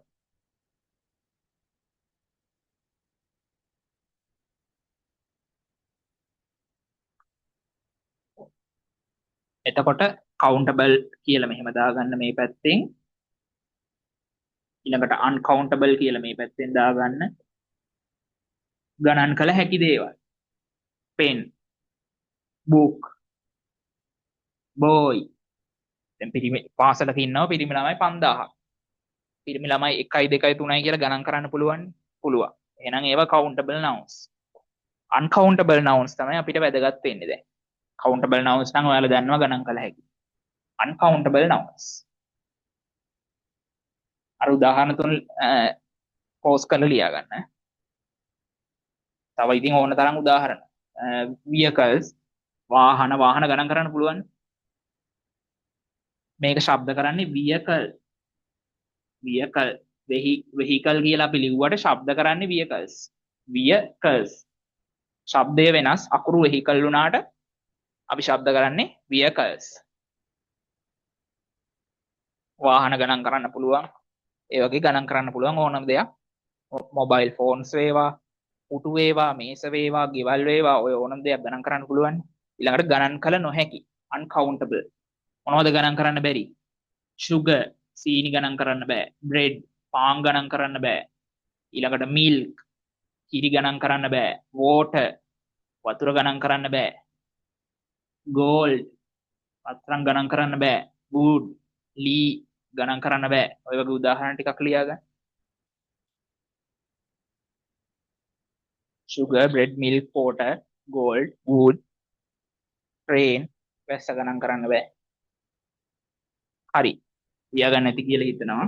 පෝස් කරලා ලියා ගන්න බැරි වුණා නම් දැන් කෙනෙකුට කියන්න පුළුවන් ඔතන සීනි ගණන් කරන්න පුළුවන්. සීනි කිලෝ 1යි, සීනි කිලෝ 2යි, සීනි කිලෝ 3යි, පාන් ගෙඩි 1යි, පාන් ගෙඩි 2යි, පාන් ගෙඩි 3යි, කිරි වීදුරු 1යි, කිරි වීදුරු 2යි, කිරි වීදුරු 3යි, වතුර ලීටර 1යි, වතුර ලීටර 2යි. ඒ වගේ ගණන් කරන්න පුළුවන්. හරි. ගණන් කරන්න පුළුවන්. හැබැයි මෙතන sugar වල තේරුම මොකද්ද? සීනි. bread වල තේරුම පාන්. bread වල තේරුම පාන් ගෙඩි නෙමෙයිනේ. sugar වල තේරුම සීනි කිලෝ නෙමෙයිනේ. milk වල තේරුම කිරි වීදුරු නෙමෙයිනේ. වතුර වල තේරුම වතුර ලීටර නෙමෙයිනේ. වතුර වල තේරුම වතුර. කිරි වල තේරුම කිරි. bread වල තේරුම පාන්. sugar වල තේරුම සීනි. දැන් එහෙනම් අපි මේක ඉස්සරහින් දාගන්න ඕන අර කිලෝ. එහෙම නැත්නම් වීදුරු. තා මොනවද අපි කිව්වේ පාන් ගෙඩි. එහෙම නැත්නම් වතුර ලීටර. ඔය වගේ වචනයක් අපි මෙතන ඉස්සරහට දාගෙන මේක noun එකක් අර countable noun එකක් කරගන්න ඕන. දැන් මේවා ගණන් කරන්න බෑනේ. අපි මේක ඉස්සරහින් මෙන්න මේව දාගෙන countable noun එකක් කරගන්න ඕන.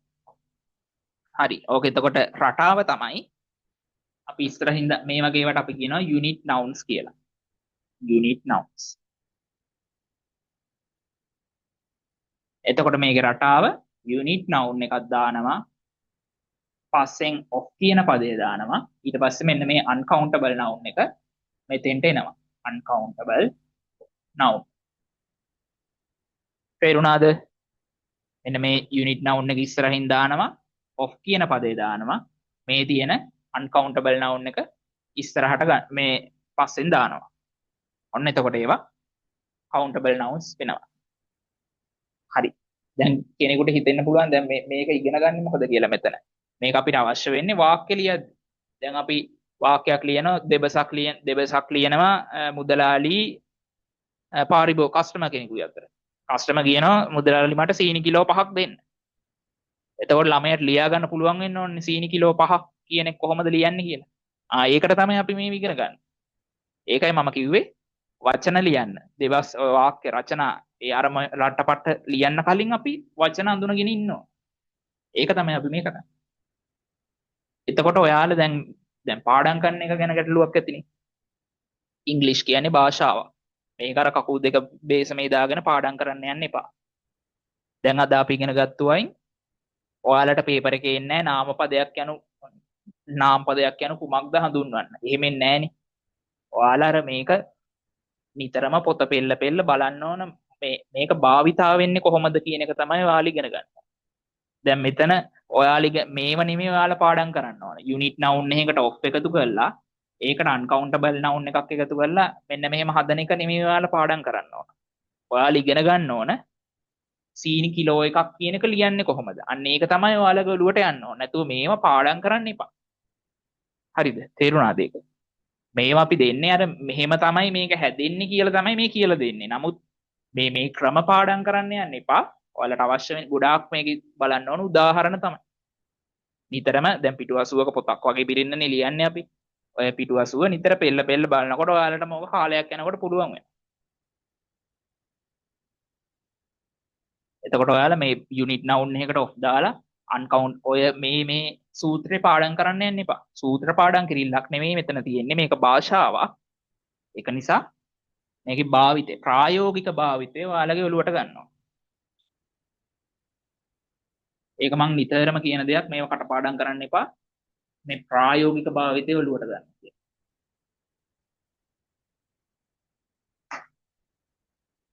දැන් අපි ස්පෝකන් වලට ආවට පස්සේ විභාගයෙන් පස්සේ ස්පෝකන් මම ස්පෝකන් ක්ලාස් කරන්නේ මම විභාගයෙන් පස්සේ දිනයක් දැන් ක්ලාස් ආපු ළමයින්ට ඒවට වෙනම සල්ලි ගන්නෑ. විභාගයෙන් පස්සේ දිනයක් හෝ දෙකක් අරගෙන කොහොමද ස්පෝකන් පැත්ත හදාගන්නේ කියලා දෙනවා. ඊට පස්සේ ස්පෝකන් කියන එක කෝස් වලට යන්න අත්‍යවශ්‍යම නෑ. Tamanට තනියම කරගන්න පුළුවන්. ඒකට අර ඇප්ස් තියෙනවා පිටරට අයත් එක්ක කතා කරන්න. මේ දේවල් විභාගයෙන් පස්සේ කියලා දෙන්න. Tamanටම තමයි ස්පෝකන් හදාගන්න ඕනේ. දැන් මේ වගේ දේවල් අපි ඉගෙන ගන්නේ ස්පෝකන් වලටත් ඒක උදව්වක් වෙන හින්දා. නැත්තම් දැන් අපි කෙනෙක් එක්ක මුදලාලියෙක් කතා කරන ගමන් මේ සූත්‍ර අපිට මතකෙට ගන්න පුළුවන්ද? බෑ. මුදලාලියෙක් කතා කරන ගමන් මට සීනි කිලෝ එකක් කොහොන. දැන් ඔන්න සූත්‍රය මතක් කරනවා යුනිට් නවුන් එකකට ඔෆ් එකතු කරලා. ඔය බයිල වැඩක් නැහැනේ. ඔයාලා එතකොට තේරුම් ගන්න ඕන මෙතන අපි අර යූසේජ් එක භාවිතය තමයි මතක තියාගන්න ඕන. මේ සූත්‍ර මතක තියාගන්න එපා. එතකොට මම මේකට උදාහරණ දෙන්නම්. යුනිට් නවුන් එක a cup of one of them t uncountable noun එක t කියන එක ගණන් කරන්න බෑ. ගණන් කරන්න බැරි හින්දා අපි ඒක ගණන් කරන්න පුළුවන් විදියට හදන්නේ a cup of tea. තේ කෝප්පය.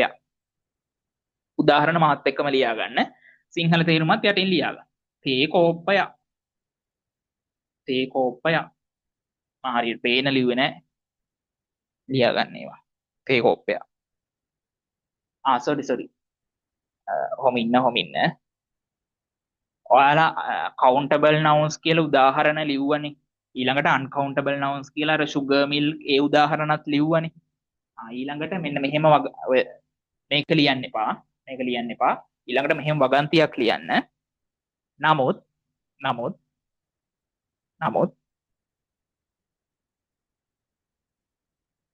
uncountable noun එකක් ඉදිරියෙන් uncountable noun එකක්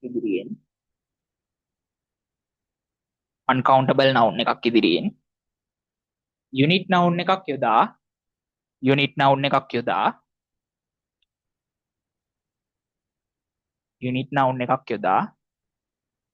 එය countable noun එකක් බවට අකුරු countable ශබ්දෙන් ලියන්න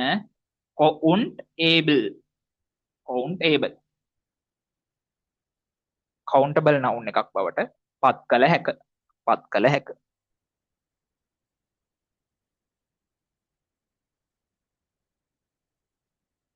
ආයිත් කියන්න ලියපු එක. නමුත් uncountable noun එකක් ඉදිරියෙන් unit noun එකක් යොදා එය countable noun එකක් බවට පත් කළ හැක. මම අර පොඩ්ඩක් කියන ස්පීඩ් එක වැඩි ඇති රෙකෝඩින් එක හින්දා ලයිව් ක්ලාස් එකේ ළමයි ඉන්නකොට ඉතින් එහෙම නෑ. මේක අර රෙකෝඩින් එක හින්දා ටිකක් වේගෙන් කියනවා. වේගෙ වැඩි නම් පොඩ්ඩක් අර YouTube එකේ 0.9ට 0.8ට විතර දාලා අහන්න. ලයිව් ක්ලාස් එකේදී මෙහෙම ඉක්මනට ගන්න නෑ. සාමාන්‍ය විදිහට තමයි ගන්න. හරි. එතකොට ලියා ගන්න යටින් උදාහරණ unit noun plus of plus uncountable. මම මෙතන short form එකෙන් ලියලා තියෙන්නේ uncountable noun.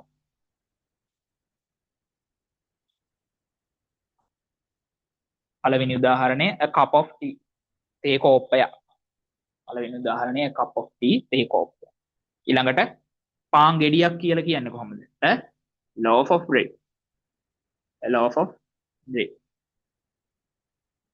ඊළඟට පාන් පෙත්තක් a slice of bread. දැන් ඔයාලා මතක තියාගන්න ඕන මේ unit noun එකකට of දාන ඒ බයිල නෙමෙයි මේ භාවිතයන්. මේ භාවිතයන් තමයි මතක තියාගන්න. මොකද අපි ලියද්දී වුණත් කතා කරද්දී වුණත් අපිට ටක් ගාලා ඔලුවට එන්න ඕන පාන් පෙත්තක් කියනකොට a slice of bread, a slice of bread. එහෙම ටක් ගාලා ඔළුවට එනවා. ඒකයි උදාහරණ තමයි වැඩියෙන් වටින්නේ. මේ අර මේක දෙන්නේ අර මේක හැදෙන්නේ මෙහෙමයි කියලා පොඩි අර දැනුවත් කිරීමක් කරන්න. දැන් අර තවත් උදාහරණයක්. a kilo of sugar. a kilo of sugar. සීනි කිලෝ එකක්. සීනි කිලෝ 5ක් නම් 5 kilos of කිලෝ නෙමෙයි එතකොට අපි තාම අර බහුවචන කරන හැටි ඉගෙන ගත්තේ නෑ. දැනට මෙහෙම ලියන්න 5 kilos of sugar. සීනි කිලෝ 5ක්. එමේ තේරුම් ලියා ගන්න පාන් පෙත්තක් පාන් ගෙඩියක් සීනි කිලෝ එකක් සීනි කිලෝ 5ක්.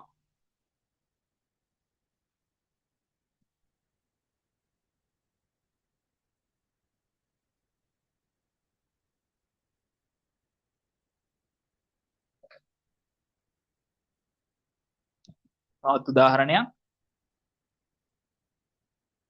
2 glasses of milk. ඉරි වීදුරු දෙකක්.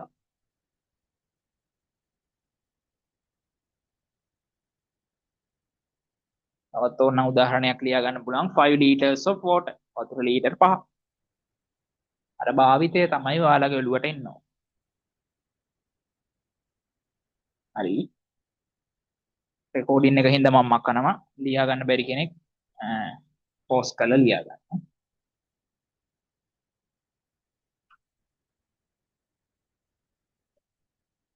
ඊළඟට අපි දැන් අර types of noun යටතේ අපි තුනක් කිව්වනේ. තුනෙන් පළවෙනි එක ඉවරයි. දැන් දෙවෙනි එක. දෙවෙනි එක collective nouns. collective nouns. පළවෙනි එක අපි ඉගෙන ගත්තේ countable and uncountable nouns. දෙවෙනි එක collective nouns. ඒ යටතේ ලියා ගන්න.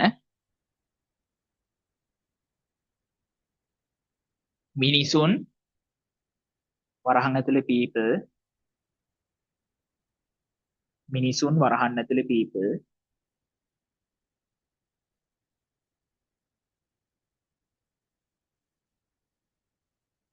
සතුන් වරහන් ඇතුලේ animals. සතුන් වරහන් ඇතුලේ animals. හෝ දේවල් වරහන් ඇතුලේ things බෝඩ් එකේ තියෙනවා මිනිසුන් people සතුන් animals හෝ things දේවල් කණ්ඩායමක් ලෙස සැලකීමේදී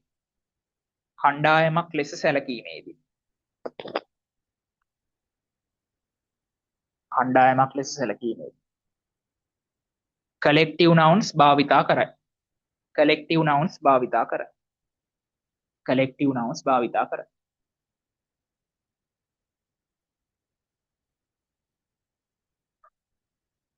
අන උදාහරණ ලියනකොට ඒක ඔයාලට තවත් පැහැදිලි වෙයි.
උදාහරණ ටික ලියා ගන්න ඉදිරියෙන් CR පොත හින්දා එක යට එක ලියා ගන්න ඉදිරියෙන් තේරුම ලියා ගන්න පුළුවන්.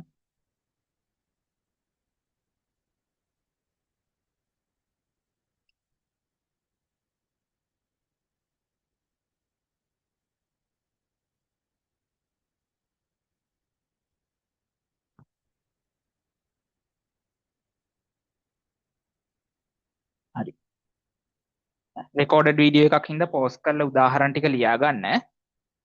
මම කියන්නම් මේ උදාහරණ 6ක් මම දීලා තියෙනවා. එතකොට අපි අර්ථ දැක්වීම කිව්වේ මොකද්ද? මිනිස්සු, සත්තු හෝ දේවල්. මිනිස්සු, සත්තු හෝ දේවල් කණ්ඩායමක්. කණ්ඩායමක් ලෙස සැලකනකොට අන්න ඒක කියන්න තමයි අපි collective nouns පාවිච්චි කරන්නේ. පළවෙනි උදාහරණය බලන්න a crowd of people. a crowd of people.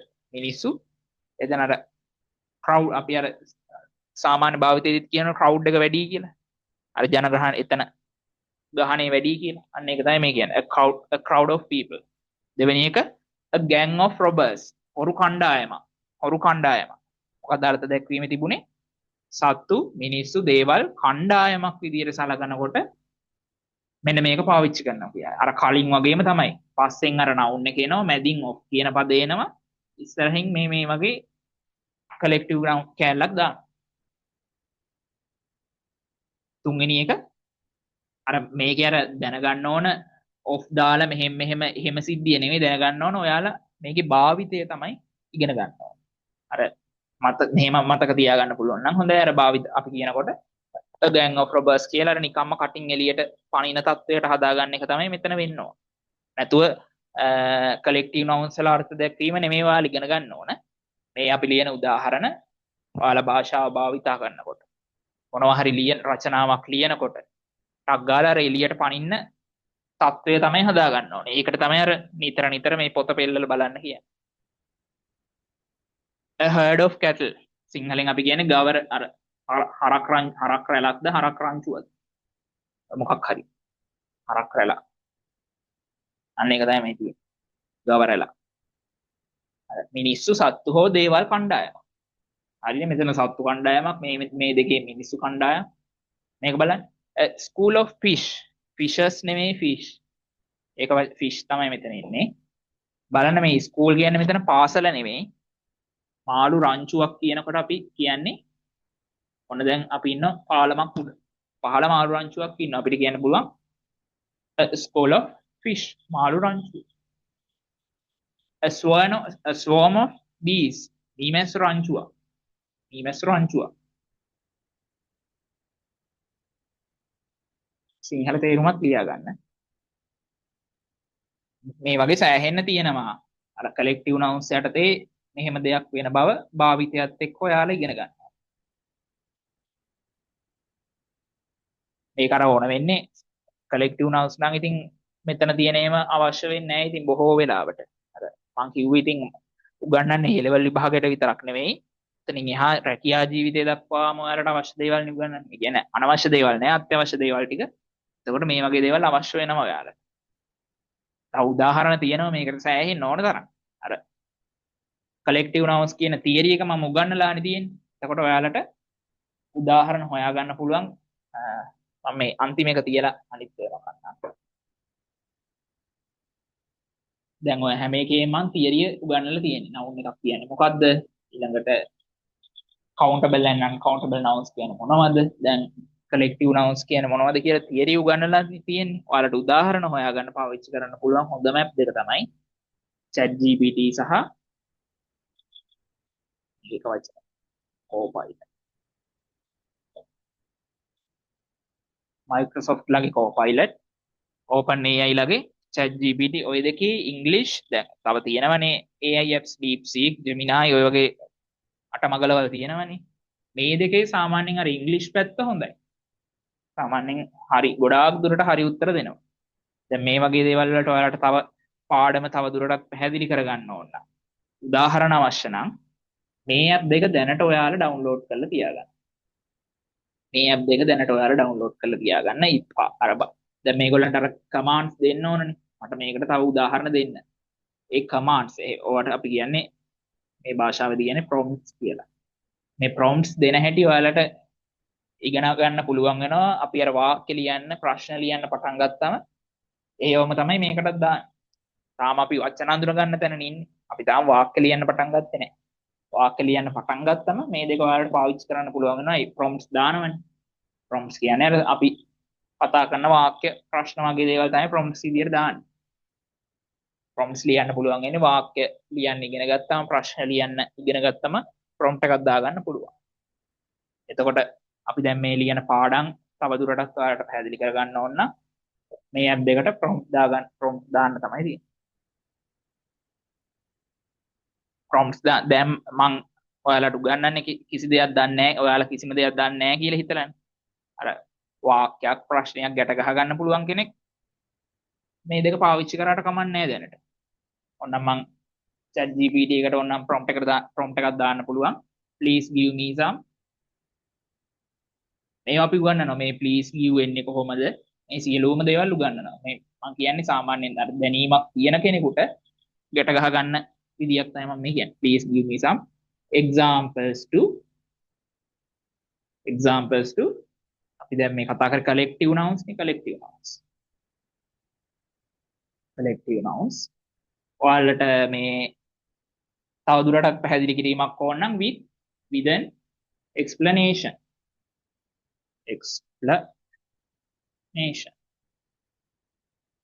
මෙතන ඉන්න ගොඩාක් ළමයින්ට මම හිතන්නේ මේ එහෙම ලියන්න බෑ අර මම O level A තියෙන ළමයි එහෙම හිටියනේ ඒ ළමයින්ට සාමාන්‍යයෙන් මේ ගැට ගහ ගන්න පුළුවන් ඒ වගේට තමයි මම මේ කිව්වේ තවදුරටත් ඔයාලට උදාහරණ ඕන නම් මේම ChatGPT එකට හෝ Copilot එකට prompt එක දෙන්න මේව ලියා ගන්න බැරි අය කිසිම බය වෙන්න එපා අපි පොඩ මේක ඉගෙනගෙන යනවනේ එතකොට මේව nothing ඔයාලට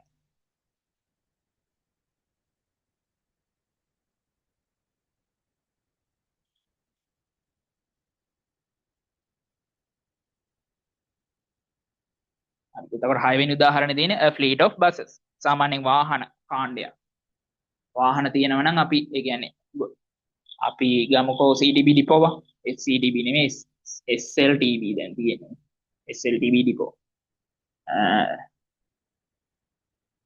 අපි ගමු කතරගම ඩිපෝ දැන් බස් එකක් ගන්න ওই බස් එකක ඔයාලා දැකලා ඇති මෙන්න මේ දකුණු පැත්තේ කෙළවරේ පිටිපස්සේ දකුණු පැත්තේ කෙළවරේ ඉස්සරහත් දකුණු පැත්තේ කෙළවරේ උඩ ගහලා තියෙන නම්බර එකක් අන්න ඒවට කියන ෆ්ලීට් නම්බර් කියලා ෆ්ලීට් නම්බර්ස් උදාහරණයක් කතරගම ඩිපෝ නම් KTG බස් එකේ අංකය 121 වෙනි බස් එක නම් 120 එක පොළොන්නරුව ඩිපෝ නම් PL 150 වෙනි බස් එක නම් 150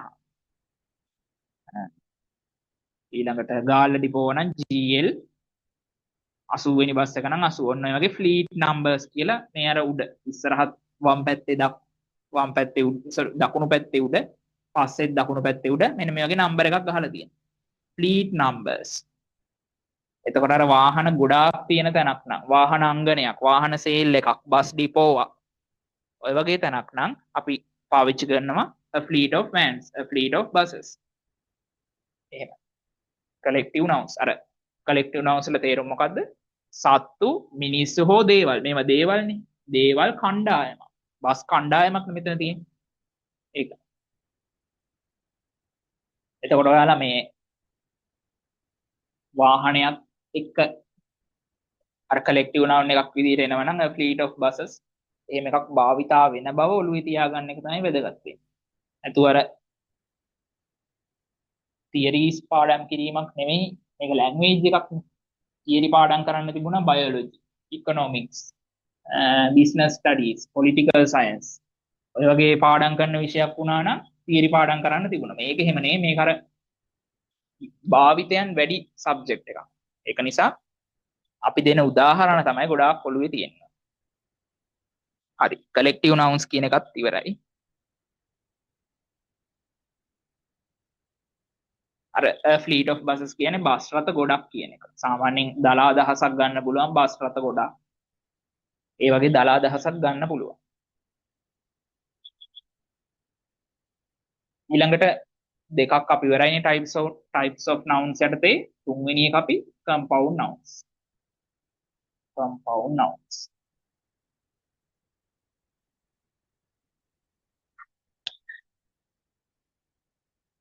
ඒ යටතේ ලියා ගන්න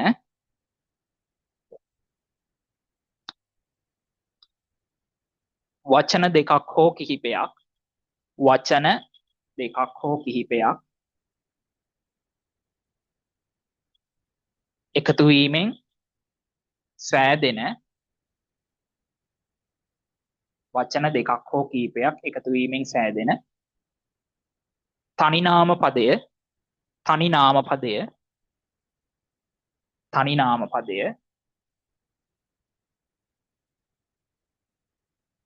තනි නාම පදය කම්පවුන්ඩ් නවුන් එකක් ලෙස හැඳින්වේ. කම්පවුන්ඩ් නවුන් එකක් ලෙස හැඳින්වේ.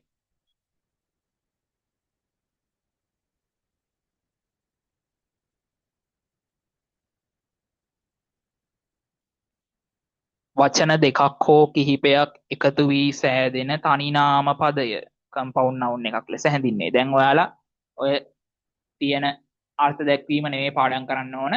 මේ දෙන උදාහරණ එක්ක අවබෝධය තමයි ගන්න ඕන. අර්ථ දැක්වීම පාඩම් කරන්න මේක මේන් සබ්ජෙක්ට් එකක් නෙමෙයි, මේක භාෂාවක්. අර්ථ දැක්වීම දෙන්නේ අර මේ වැඩේ පැහැදිලි කරගන්න. නැකුවා මතක වෙයි.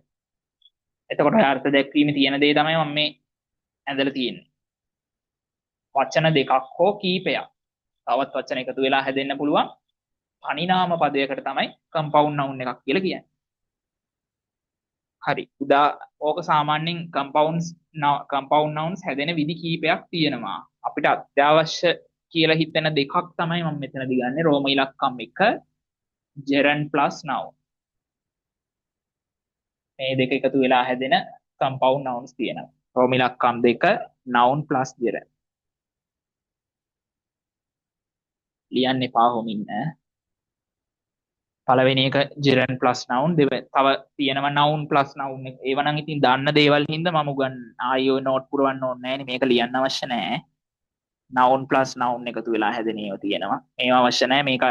මේ දෙක අර ටිකක් නොදන්න හින්දා තමයි උගන්වන්නේ. මේ වගේ දේවල් අපි දන්න දේවල්. ආයෙ ඔය නෝට් පුරවන්න ඕනේ නැහැ. උදාහරණයක් petrol tank. බලන්න මෙතන උදාහරණේ පැහැදිලි කරන්න හැටි. noun දැන් අපි compound nouns කියලා කිව්වේ මොනවද? noun එකකට වචන දෙකක් හෝ කීපයක් එකතු වෙලා හැදෙන තනි නාම පදයක්. වචන දෙකක් හෝ කීපයක් එකතු වෙලා හැදෙන තනි නාම පදයකට තමයි අපි compound noun එකක් කිව්වේ. එතකොට මෙතන තියෙන්නේ noun එකකුයි එකතු වෙලා හැදෙන petrol කියන්නේ noun එකක්. petrol කියන ඒ ද්‍රව්‍ය හඳුන්වන නම petrol. petrol කියන්නේ නාම පදයක්. tankiය ඒ වස්තුව හඳුන්වන නම තමයි tankiය. එතකොට මේ වචන දෙක එකතු වෙලා හැදෙන තනි නාම පදය petrol tank. අන්න ඒක compound noun එකක්. petrol tank කියන්නේ compound noun එකක්. දැන් ඔයාලා දන්නවනේ, ඔයාලා දැන් petrol tank කිව්වම ඔයාලට කෙලින්ම හිතෙනවා මේ ඕක noun එකක් බව ඔයාලට තේරෙනවනේ. petrol tank කියන්නේ noun එකක් බව ඔයාලට තේරෙනවා. ඉතින් ආයි නෝට් පුරවන්න අවශ්‍ය නැහැ නේ. ඔය compound noun කියලා තවත් නෝට් සංකීර්ණ කරන්න අවශ්‍ය නැහැ. ඒක නිසා ඒ වගේ අර අනවශ්‍ය කාරණා අයින් කළා මෙන්න මේ දෙක විතරක් අපි ගමු. එතකොට compound nouns කියන එකේ තේරුම වචන දෙකක් හෝ කීපයක් එකතු වෙලා හැදෙන තනි නාම පදයක්. වචන දෙකක් හෝ කීපයක් එකතු වෙලා හැදෙන තනි නාම පදයක්. ඒ යටතේ අපි අර අවශ්‍ය දෙකක් විතරයි ඉගෙන ගන්න. petrol tank. ඊළඟට house door කියන එකේ බලන්න. house door කියන්නේ ගෙදර දොර. ගෙදර දොර කියන්නේ නාම පදයක්. ගෙදර කියන house කියන වචනයයි door කියන වචනේ දෙකම එකතු වෙලා තමයි house door හැදිලා තියෙන්නේ. එතකොට house door කියන්නේ compound noun එකක්. ඕක ඉතින් house door කියන්නේ compound noun කියලා දැනගන්න අවශ්‍ය නැහැ නේ. compound noun පේපර් එකේවත් කොහෙවත් ජීවිතේ කොහෙවත් ඔයාලට හම්බෙන්නේ නැහැ නේ. house door කියන්නේ මොන જાතිය noun එකක්ද කියලා කවුරුවත් ඔයාගෙන් අහන්නේ නැහැ. පේපරේ අහන්නෙත් නැහැ. කවුරුවත් අහන්නේ නැහැ house door කියන්නේ petrol tank කියන්නේ මොන જાතිය noun එකක්ද කියලා තෝරන්න. එහෙම එන්නේ නැහැ. ඒක අර ලැන්ග්වේජ් එකක් නේ. භාවිතයත් එක්ක ඉගෙන ගන්න දෙයක් නේ. ඒකින්ද ඒ වගේ අර අනවශ්‍ය කරුණු අයින් කළා මේ වගේ දෙකක් අපි තෝරගන්න. හරි. gerund එකක් කියන්නේ මොකද්ද? gerund එකක් කියන්නේ infinitive verb එකකට අපි තාම verbs ඉගෙනගෙන නැහැ. හැබැයි ඔයාලා O level එනකම් මොන මගුලක් හරි ඉගෙනගෙන නැතින ඉංග්‍රීසි වල. ඔයාලා verb එකක් කියන එක යන්තම් හරි දන්නව ඇතිනේ. verb එකක් කියන්නේ ක්‍රියාපදයක්. infinitive verb එකකට ing එකතු වුනාම ඒක අපි gerund එකක් කියලා කියනවා. උදාහරණයක් going. go කියන verb එකට ing එකතු වුනාම going gerund එකක්. run කියන verb එකට ing එකතු වුනාම running gerund එකක්. තේනවනේ. ඊළඟට swim කියන word එකට ing එකතු වුණාම gerund එකක්. infinitive verb එකට ing එකතු වුණාම gerund එකක් කියලා අපි ඒකට කියන්නේ.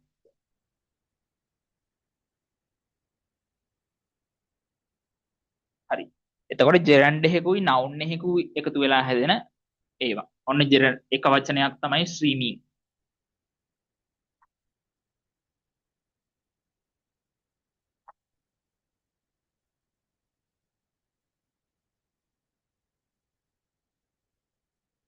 noun එක pool. swimming pool. swimming pool කියන්නේ නාම පදයක්. අර gerund එකයි noun එකයි එකතු වෙලා compound noun එකක් හැදිලා swimming pool. writing desk. ලියන මේසය. දැන් ඔයාලා මෙතනදී අවබෝධ කරගන්න ඕන compound මේව compound nouns කියන එක නෙමෙයි ඔයාලා අවබෝධ කරගන්න. ඔයාලා අවබෝධ කරගන්න ඕන මෙතනදී මේ දේවල් නාම පද බව. මේ සියලුම දේවල්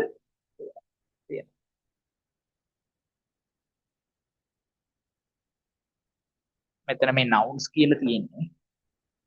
මේ සියලුම දේවල් නාම පද බව තමයි ඔයාලා හඳුන ගන්න ඕන. නැතුව මේවා compound nouns කියන එක නෙමෙයි ඔයාලා ඔලුවට ගන්න ඕන.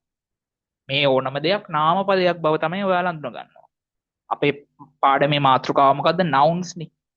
එහෙනම් මේ දේවල් නාම පද බව තමයි ඔයාලා හඳුන ගන්න ඕන. ඒක තවත් ඔයාලට මම එහෙම කියන්න හේතුව තවත් ඔයාලට මෙන්න මේකෙදි පැහැදිලි වෙයි. noun එක letter. gerund එක writing. letter writing. ලියුම් ලිවීම. දැන් කෙනෙකුට හිතෙන්න පුළුවන් මේක නිකන් නාම පදයක්ද? මේක නිකන් ක්‍රියාපදයක් වගේ. නෑ මේක නාම පදයක්. මේක අපිට විනෝදාංශයක් මගේ විනෝදාංශය තමයි ලියුම් ලිවීම. අන්න එතකොට ඒ දේ හඳුන්වන නම මොකද්ද? ඒ දේ හඳුන්වන නම ලියුම් ලිවීම. නමකින් හඳුන්වන ඕනෑම දෙයක් නාම පදයක්. එතකොට ඔයාලා මෙතනදී අවබෝධ කරගන්න ඕන ලියුම් ලිවීම කියන්නේ මේ compound noun එකක් ඒ බයිලා නෙමෙයි ඔයාලා අවබෝධ කරගන්න ඕන ලියුම් ලිවීම කියන්නේ noun එකක් බව තමයි ඔයාලා තේරුම් ගන්න. අර කලින් ඒවත් එහෙමයි. collective nouns, countable and uncountable nouns ඒවා නාමපද බව සහ ඒවයි අර භාවිතයන් තමයි අවබෝධ කරගන්න ඕන. ඊළඟට තව උදාහරණයක් apple picking. apple කැඩීම. බලන්න මේක. apple කැඩීම කෙනෙකුට හිතෙන්න පුළුවන් මේක නිකන් verb එකක්ද මන්ද? කැඩීම කියනවා. නෑ මේක noun එකක්. මගේ විනෝදාංශ මගේ රැකියාව apple කැඩීම. ඔන්න එහෙනම් එයාගේ රැකියාව හඳුන්වන නම මොකද්ද? apple කැඩීම. නාම පදය. හරි. nouns කියලා ඔච්චර මේක තමයි ටිකක් අර තේරුම් ගන්න අමාරු නම් අමාරු වෙන්නේ nouns කියන එක උතනින් ඉවරයි. එතකොට ඔයාලා අර ඔළුවේ තියාගන්න අවශ්‍ය වෙන්නේ නාම පදයක් කියන්නේ නමකින් හඳුන්වන දෙයක් බව තමයි. නාම පදයක් කියනවා නමකින් හඳුන්වන දෙයක්. එතකොට පෑන පොත පැන්සල අමල් නිමල් කමල් මාතර කොළඹ ගාල්ල නවසීලන්තේ ශ්‍රී ලංකාව විතරක් නෙවෙයි මෙන්න මේ වගේ දේවලුත් කරුණාවන්ත බව සංවර්ධනය අධ්‍යාපනය ඇපල් කැඩීම ලියුම් ලිවීම ඔය වගේ දේවලුත් nouns බව තමයි ඔයාලා අද දවසේ ඉගෙන ගත්තේ. නැතුව මේ compound nouns collective nouns ඒ බයිලා වැඩක් නැහැ. ඒවල ලියන්නේ පාඩම ගලාගෙන ඉන්නේ මෙහෙම බව පෙන්නනවා. හරිද? ඕනවට වඩා ඕතින් කරන්න යන්නත් එපා. එතකොට පිස්සු වැදෙයි. සාමාන්‍ය විදිහට මේක කරගෙන යන ලැන්ග්වේජ් එකක් නෙමෙයි. අර ෆිසික්ස් වගේ ඕවර්තින් කරන්න යන්න අවශ්‍ය නැහැ. මේක ලැන්ග්වේජ් එකක්. එච්චරයි. ඔයාලට මේක රටපල්ලා වගේ නම් අර නම්බර් එකට මට WhatsApp එකක් දාන්න මම කියලා දෙන්නම්. පැහැදිලි. ඕවර්තින් කරන්න යන්නත් එපා. අද දවසේ ඉගෙන ගත්තේ මේක නමකින් හඳුන්වන ඕනෑම දෙයක් නාම පදයක් බව තමයි අද දවසේ ඉගෙන ගත්තේ. ඕක අපිට අර වැදගත් වෙන්නේ අර වාක්‍ය ලිවීමේදී. වාක්‍ය ලිවීමේදී අපිට අර සබ්ජෙක්ට් එක හොයාගන්න. දැන් apple picking කියන එක letter writing කියන එක අපිට අර වාක්‍යවලදී සබ්ජෙක්ට් එක විදිහට භාවිතා කරන්න වෙනවා. අන්න ඒකයි මම මෙච්චර මේ මෙතන නටන්නේ මේකට. නැත්තම් එතන ගිහිල්ලා apple picking කියන එක මම සබ්ජෙක්ට් එකකට දැම්මොත් උඩවින් බලාවි මේ කොහොමද සබ්ජෙක්ට් එකක් වුනේ කියලා. ඒකින්ද අද ඔයාලා හිතා දැනගන්න ඕන අර නාමපද කියනකොට බල්ලා පූසා ගවයා ශ්‍රී ලංකාව මාතර කොළඹ අමල් නිමල් කමල් අනුර රනිල් සජිත් දිලිත් ඔය කට්ටිය විතරක් නෙමෙයි මෙන්න මේ වගේ දේවලුත් නාමපද බව ඔයාලා අද ඉගෙන ගත්තා. හරි. එතකොට nouns කොටස ඔතනින් ඉවරයි. nouns වල තා පොඩි කෑල්ලක් තියෙනවා අර ඒක වචන බහුවචන කිරීම pluralization. ඒකේ නීති පහක් විතරයි තියෙන්නේ. ඒක ඉගෙනුවා අද දවසේ ඉවරයි.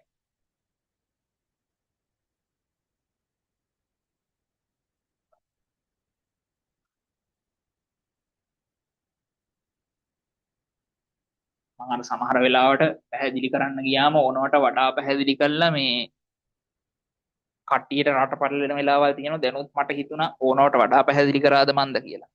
එහෙම වුණාම ආයිත් අර කට්ටියට ඕනවට වඩා පැහැදිලි කරන්න ගියාම රට පැටලෙන ඒවා තියෙනවා. අර දැන් එක මම ඕනවට වඩා පැහැදිලි කරා. ඒකෙන් රට පැටලුණත් දන්නේ නැහැ කට්ටියට. එහෙම පටලැවීමක් වුණොත් මැසේජ් එකක් දාන්න WhatsApp එකට. සාමාන්‍යයෙන් මම බලාපොරොත්තු වෙන්නේ අර උපරිම ළමයි 100ක් වගේ තමයි බලාපොරොත්තු වෙන්නේ. මොකද ඕන ළමයෙකුට ගාස්තුව 1000යිනේ. මාසෙකට 1000යිනේ. ඕන ළමයෙකුට අර මේ ගෙවන මුදලට වැඩේ වෙන්න එපා. ඒ කියන්නේ ප්‍රශ්නයක් අහලා දැනගන්න. ඒ වගේ දෙයක් තියෙන්න එපා පහසුකම. ඒක නිසා ළමයි 100ක් වගේ තමයි බඳව ගන්න බලාපොරොත්තු වෙන්නේ. මේ වීඩියෝ එකේ link එක යවන්න යාළුවා.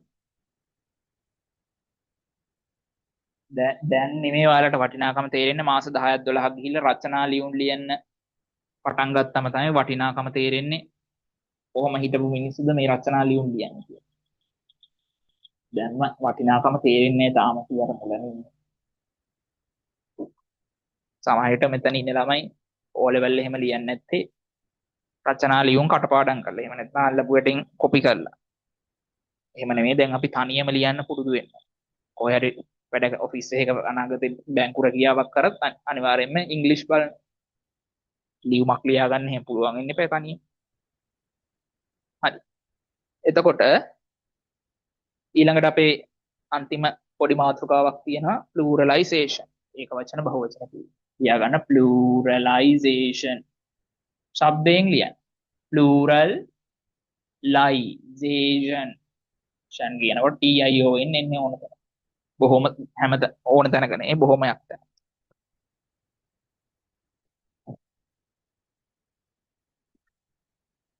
සිංහල ලියුමත් ලියා ගන්න ඒක බහුවචන කිව්වා. ඒක වචන බහුවචන. මේකේ නීති 4ක් සහ අමතර එකක් සමග සියල් ඔක්කොම 5ක් තියෙනවා. ওই 5 අපි ඉක්මනට ඉගෙන ගමු.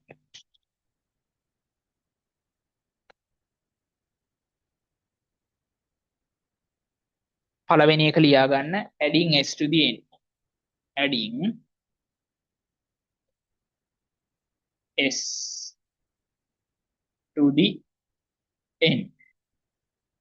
වචනේ අවසානයේට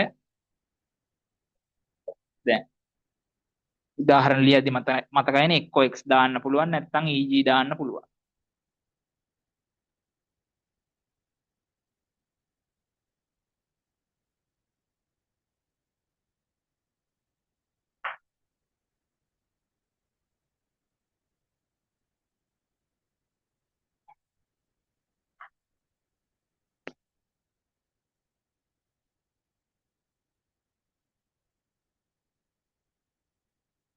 අග්ගල් ලියා ගන්න.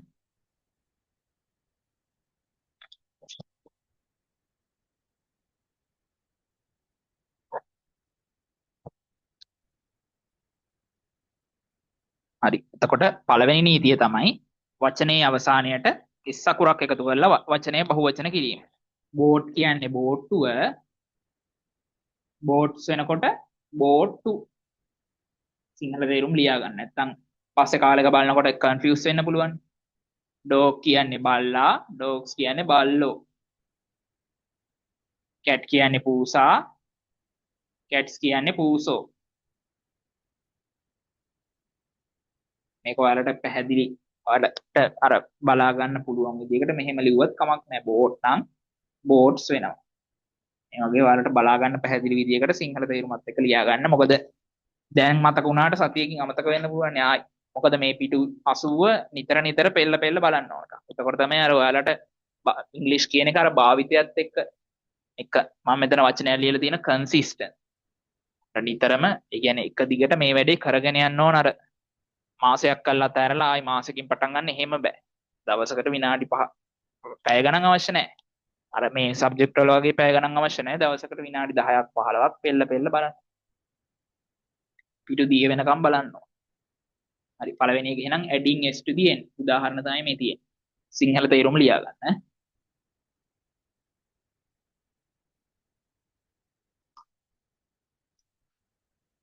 දෙවෙනි එක adding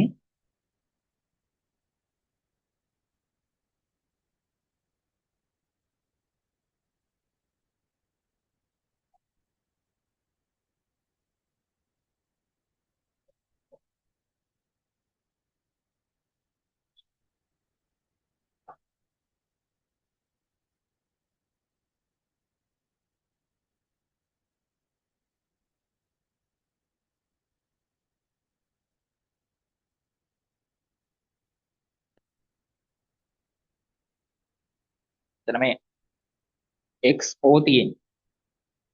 adding es to the words ending with මෙන්න මේ අකුරු ටික. ඒ කියන්නේ යම් වචනයක් s අකුරෙන් double s අකුරු වලින් sh ch x සහ අන්තිමට o මේක පේන්නේ නැත්නම් o අර ලයිට් එක තියෙන හින්දා පේනවත් දන්නේ ch x o ඔය අකුරු වලින් අවසන් වෙනවා නම් ඒවයි අපි කරන්නේ s දාන එක නෙමෙයි es දාන එක. උදාහරණ bus නම් buses class නම් මේ පිළිවෙලටම මම ලියන්නේ. මේ අග s තියෙනවා නම් es දැම්මා. අග double s තියෙනවා නම් es දැම්මා. classes ඊළඟට brush මේ අග h තියෙන හින්දා brushes. church පල්ලිය අග ch තියෙන හින්දා churches වෙනවා. box අග x තියෙන හින්දා boxes. o ඊළඟට o වල hero heroes.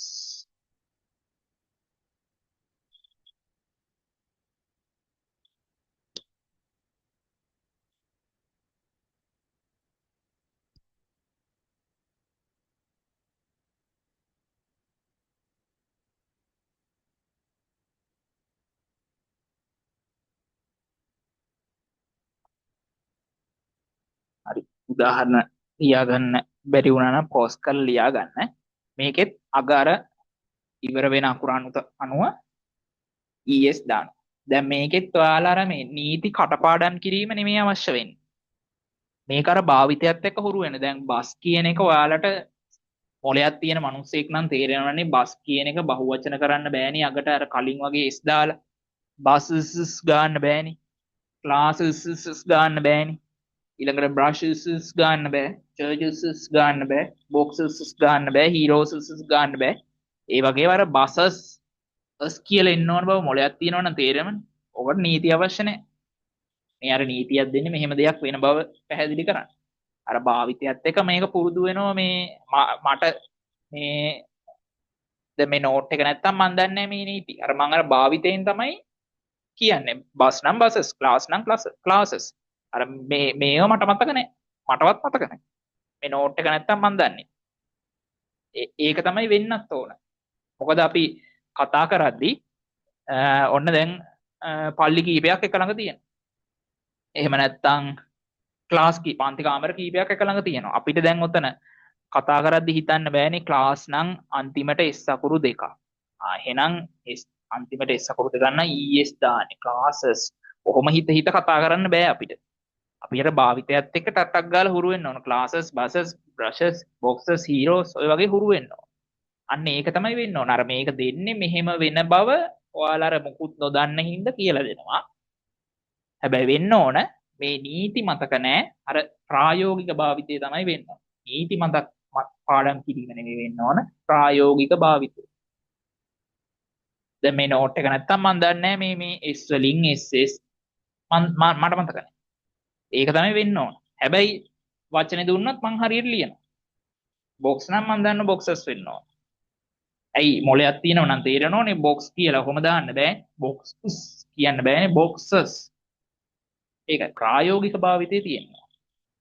ඒකයි අර ඉංග්‍රීසි ලේසි වෙන්නේ. පාඩම් කරන්න දෙයක් නැහැ. හරි. ඊළඟට තුන්වෙනි නීතිය.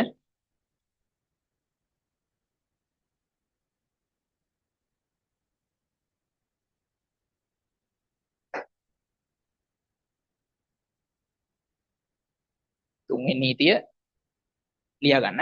y අකුරෙන් අවසන් වන y අකුරෙන් sorry හො හො හො හො. තුන ලියන්න. හරි. ඒක ලියපු එක කපන්න එපා. එහෙම තියෙන්න අරින්න. උඩ එකේ අපි කතා කරානේ අර අකුරු කීපයක් දීලා ඒවයින් අවසන් වෙනව නම් අර අගට es දාන්න ඕන කියලා. හැබැයි මෙන්න මේ වචන දෙක තුනක් තියෙනවා. මෙන්න මේ වචන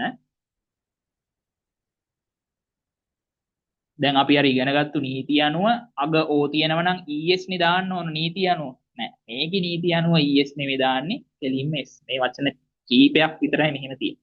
පියානෝ නම් පියානෝස් කියලා නෙවෙයි ඉන්නේ පියානෝ අර s තමයි. ওই දෙක කොටු කරලා එතන රතු පෑනින් එතනම පැත්තෙන් දෙවෙනි නීතිය ලියපු තැන මෙහෙනේ ලියන්නේ නැත්නම් මෙතන ඉඳ ඇතිනේ රතු පෑනින් කොටු කරලා දාගන්න මේ වචන. අර ඕ අකුරෙන් අවසන් වුණත් අපි බහුවචන කරන්නේ s අකුර දාලා. es දාන්නේ නැහැ.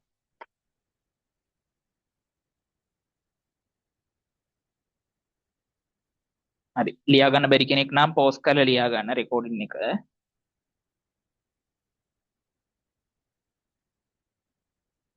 හරි. තුන්වෙනි නීතිය අපි ලියලී හිටියේ y අකුරෙන් අවසන් වන පද සඳහා y අකුරෙන් අවසන් වන පද සඳහා y අකුරෙන් අවසන් වන පද සඳහා y ඉවත් වී y ඉවත් වී y ඉවත් වී IES පැමිණේ. IES පැමිණේ. IES පැමිණේ. බෝඩ් එකේ තියෙනවා IES y අකුරෙන් අවසන් වන පද සඳහා y ඉවත් වී IES පැමිණේ. ඊළඟ ටික රතු පෑනෙන් ලියා ගන්න. y අකුරට පෙර y අකුරට පෙර y අකුරට පෙර vowel ශබ්දය පැවතුණු. vowel බෝඩ් එකේ තියෙනවා.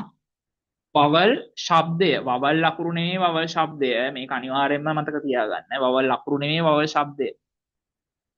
y අකුරට පෙර vowel ශබ්දය පැවතුණහොත් y අකුරට පෙර vowel ශබ්දය පැවතුණහොත් y අකුරට පෙර vowel ශබ්දය අකුරු නෙමෙයි vowel ශබ්දය y අකුරට පෙර vowel ශබ්දය පැවතුණහොත් ගැටලුවකින් තොරව ගැටලුවකින් තොරව ගැටලුවකින් තොරව වයිට පසු වයිට පසු වයිට පසු s යෙදිය හැක. s අකුර යෙදිය හැක. s අකුර යෙදිය හැක.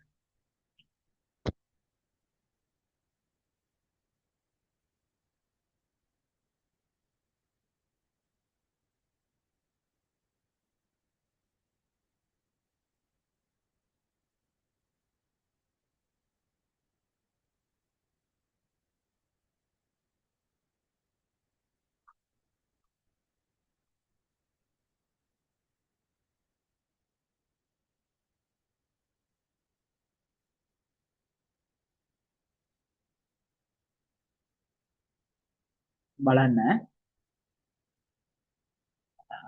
උදාහරණයක් තියෙනවා.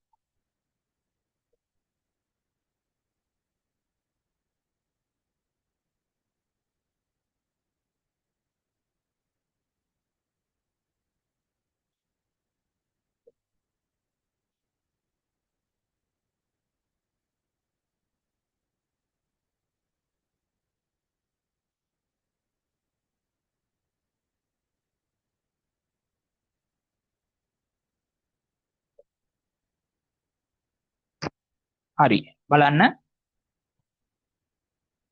y අකුරට පසු vowel ශබ්දයක් තියෙනවා නම් කෙලින්ම s දාන්න පුළුවන්. sorry y අකුරට පෙර y අකුරට පෙර vowel ශබ්දයක් තියෙනවා නම් කෙලින්ම s අකුර දාන්න පුළුවන්. එහෙම නැත්නම් කියලා අපි කියන්නේ consonant sound. එච්චරම බයිල වැඩක් නැහැ consonant sound බයිල වැඩක් නැහැ. මතක තියාගන්න y අකුරට පෙර vowel ශබ්දයක් තියෙනවා නම් කෙලින්ම s දාන්න. y අකුරට පෙර vowel ශබ්දයක් තියෙනවා නම් කෙලින්ම s දාන්න. හැබැයි y අකුරට පෙර vowel ශබ්දයක් නැත්නම් y අයින් වෙලා ies දාන්න. y අකුරට පෙර vowel ශබ්දයක් නැත්නම් y ඉවත් වෙලා ies දාන්න. මොනවද මේ vowel ශබ්ද? අපි vowel ශබ්ද ඉදිරි පාඩමක තමයි ඉගෙන ගන්නේ. මෙතනදී අර මේ වැඩේට ඕන හින්දා මම සරලව කියලා දෙන්නම්. vowel ශබ්ද කියන්නේ මේ අකුරු ටික නෙමෙයි. මේවයි තියෙන ශබ්ද a e i o. මෙතන ශබ්දයේ u නෙමෙයි ආ ශබ්දේ. ආ ශබ්ද. දැන් බලන්න යුනිවර්සිටි කියන එක. යුනිවර්සිටි විශ්වවිද්‍යාලය. යුනිවර්සිටි. මෙතන u ශබ්දයනේ තියෙන්නේ. u ශබ්දයනේ. ඒක නිසා අපි අර ඔයාලා පොඩි කාලේ ඉගෙනගෙන ඇති මේක අපි ඉදිරියේදී ඉගෙන ගන්නවා. මම අර දැනට පොඩි පැහැදිලි කිරීමක් කරන්නේ. ඔයාලා පොඩි කාලේ ඉගෙනගෙන ඇති අර vowel ශබ්දයක් නම් අපි n පදේ දාන්නේ. vowel ශබ්දයක් නෙවෙයි නම් පදේ දාන්නේ. ඔන්න දැන් මෙතන පේනවා u අකුරක් තියෙනවා අපි n ද ද දාන්නේ. අපි දාන්නේ මොකද මෙතන u අකුර තිබුණාට මේකේ ශබ්දය u නේ. ඒ වුණාට මෙතන vowel ශබ්දය ආ. මෙන්න තවත් උදාහරණයක් අව පැයට අපි කියන්නේ අව කියලා. මෙතන එච්චෝ තිබුණාට මෙතන ශබ්දය අයන්නනේ. එහෙනම් මේක නෙවෙයි මේ එච් අකුර නෙමෙයි බලන්නේ ශබ්දය අව. අපි මේක ඉදිරියේදී ඉගෙන ගන්නවා පැහැදිලිව. නමුත් අර මෙතෙන්ට අවශ්‍යයිනේ. බලන්න මෙතන y ඉස්සරහින් ඒ ශබ්දය තියෙනවා. මෙතනත් y ඉස්සරහින් i ශබ්දය තියෙනවා. ඊළඟට o ශබ්දය o ශබ්දය තියෙනවා. එතකොට මේ උදාහරණ ටික දාගන්න. තේරුම් දන්නේ නැත්නම් මේවයි තේරුම ලියා ගන්න. ටොයිස් වෙනකොට සෙල්ලම් බඩුව සෙල්ලම් බඩුව. බොයිස් වෙනකොට පිරිමි ළමයා පිරිමි ළමයි. වඳුරා වඳුරෝ. ඩේ කියන්නේ දවස, ඩේස් කියන්නේ දවස්. සිටි නගරය, සිටීස් නගරය වගේ අවශ්‍ය නම් තේරුම ලියා ගන්න. ඊට යටින් මෙන්න මේකත් කොටු කරලා තියාගන්න. vowel ශබ්ද. a නම් a, ඊළඟට e නම් e, i නම් i, o a. vowel ශබ්ද.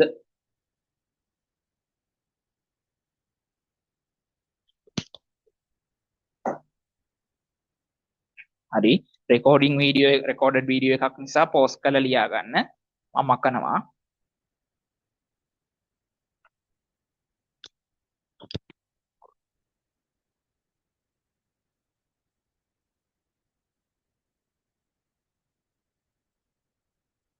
ඊළඟට අවසන් නීති දෙක එතනින් අද පාඩම ඉවරයි. හතරවෙනි නීතිය adding හතර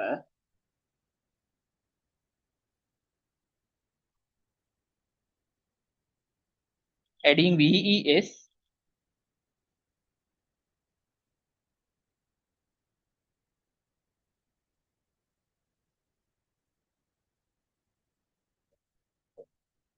adding VES instead of F/FV.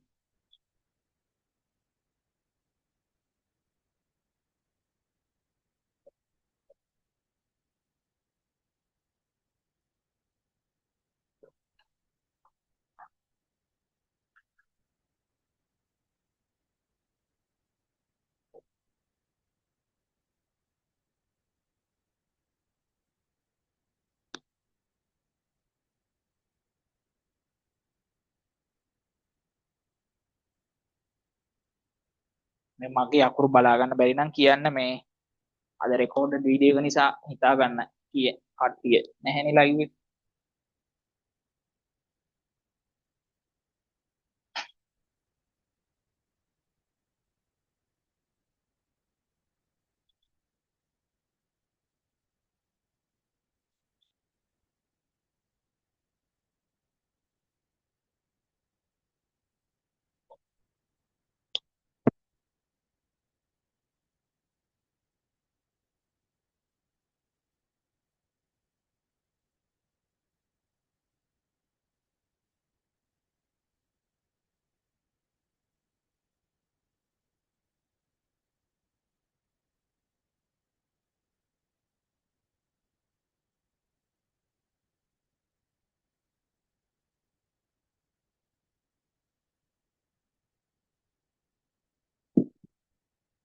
හරි. එතකොට මේකේ තේරු instead of කියන්නේ වෙනුවට. අපි මේව ඉගෙන ගන්නවා ඉදිරියේදී මේව වෙනුවට කියන්නේ instead of. මේක වචන සෙට් එකක් අපි ඉගෙන ගන්නවා. දැනට බය වෙන්න එපා ඔය දැක්කට. ඒක ඉගෙන ගත්තම මේව බලද්දි ලේසි. පස්සට යනකොට මේව බලද්දි ලේසි ඔයාලට. adding ves instead of f/fp. ඒ කියන්නේ අග අකුර fe හෝ f නම් fe හෝ f නම් ඒ දෙක ඉවත් වෙලා ඒ වෙනුවට ves එනවා. life කියන්නේ ජීවිතය, lives කියන්නේ ජීවිත, knife කියන්නේ පිහිය, knives වෙනකොට පිහි, leaf කියන්නේ කොළය, leaves වෙනකොට කොළ, loaf නම් කලින් මතකයිනේ ඉගෙන ගත්තා a loaf of bread. දැන් bread දෙකක් නම් two loaves of bread. එකක් නම් loaf, ගොඩක් නම් loaves. හරි. මම මකනවා රෙකෝඩින් එක නිසා.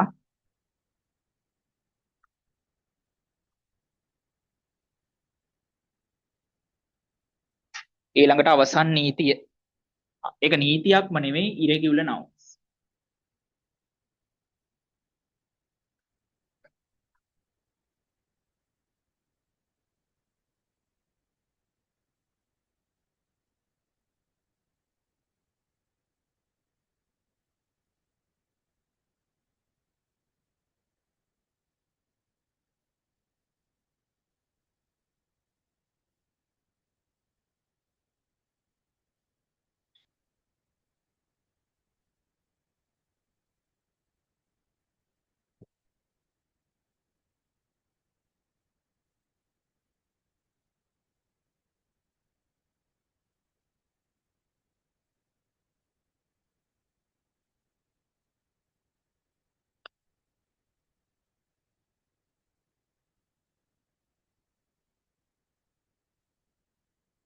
හරි.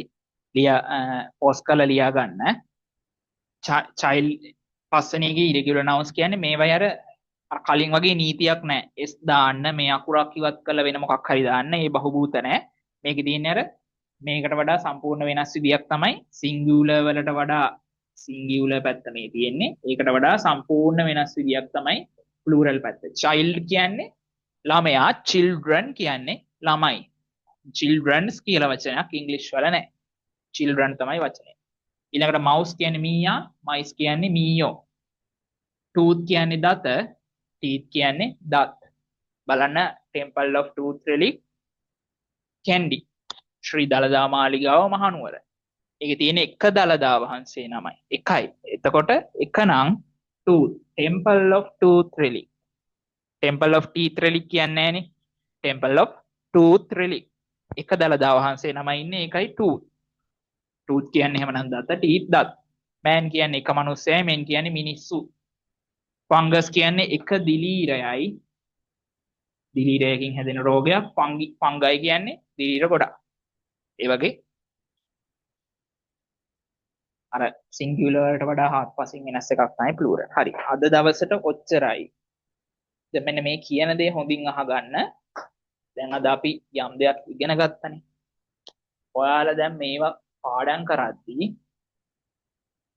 මම මේ ආයිත් කියන්නේ පාඩම් කරද්දී මේ උගන්නපු දේවල් වල අර අර්ථ දැක්වීම ඔය බයිලා පාඩම් කරන්න එපා. ඊළඟට අර collective nouns, compound nouns, තව countable and uncountable වල අර සූත්‍ර වගේ අපි ලිව්වේ එකතු කිරීම, of එකතු කිරීම, ඒ බයිලා පාඩම් කරන්න එපා. ඔයාලා මේක ඉගෙන ගන්න ඕන මේ භාවිතය. අර උදාහරණ තමයි බලන්න ඕන ගොඩාක්. herd of cattle කියන්නේ ගවරලා, swarm of bees, school of fish, a school of fish කියන්නේ මාළු රැලා, මාළු රංචුවක්. ඊළඟට ඉගෙන ගත්තේ අර letter writing, apple picking වගේ දේවල්. ඒවත් නාම පද බව. ඒ කියන්නේ ලියුම් ලිවීම, apple කැඩීම, ඒවා නාම පද බව ඔළුවේ තියෙනවා. මගේ විනෝදාංශය apple කැඩීම. එතකොට මේ විනෝදාංශය හඳුන්වන නම apple කැඩීම. apple කැඩීම කියන්නේ එහෙනම් නාම පදයක්.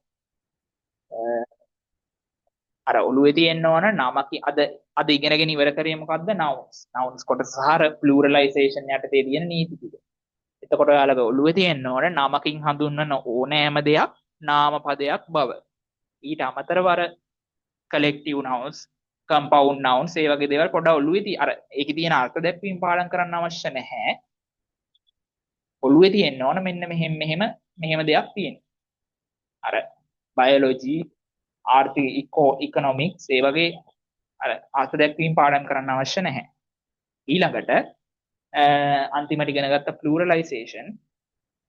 ප්ලූරලයිසේෂන් වලදී ඔයාලා නීති පාඩම් කරන්න අවශ්‍ය නැහැ. අර ඒක භාවිතයත් එක්ක ඔයාලට හුරු වෙනවා. අර බොක්ස් නම් බොක්ස් ගන්න බෑ බොක්සස් කියලා අපි ලියන්න ඕන කියලා ඔයාලට කාලයක් යද්දි තේරෙනවා.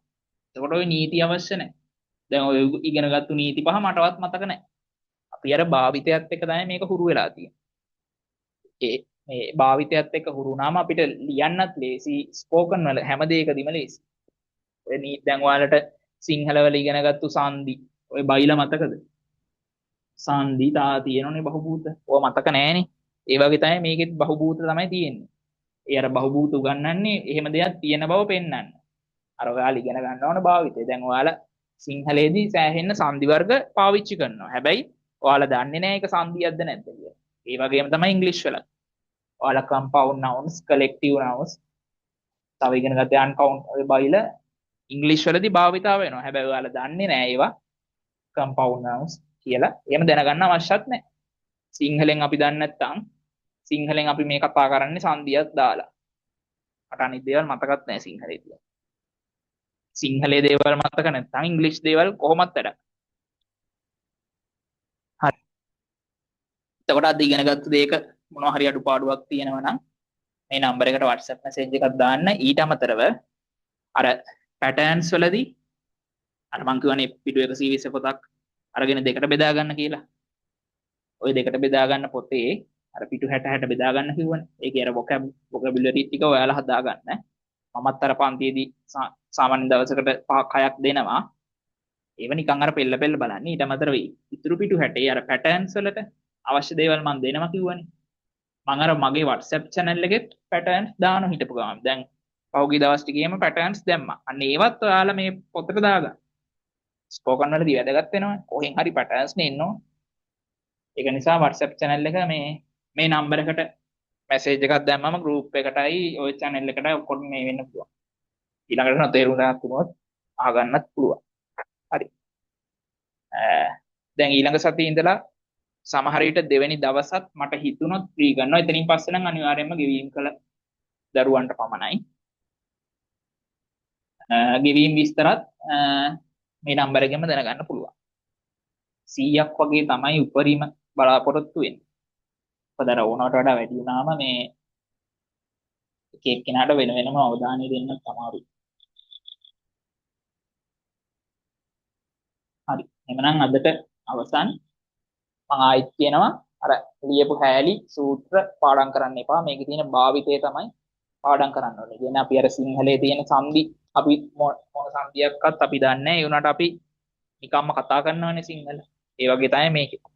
මම ඕක හැමදාම මතක් කරනවා. ඔයාලට ඕක ඔළුවට යනකම් මතක් කරනවා. මේ තියෙන හැලී පාඩම් කරන්න එපා. මේකේ තියෙන භාවිතය ඔළුවට ගන්න කියන එක හැමදාම මතක් කරනවා. හරි. thank you.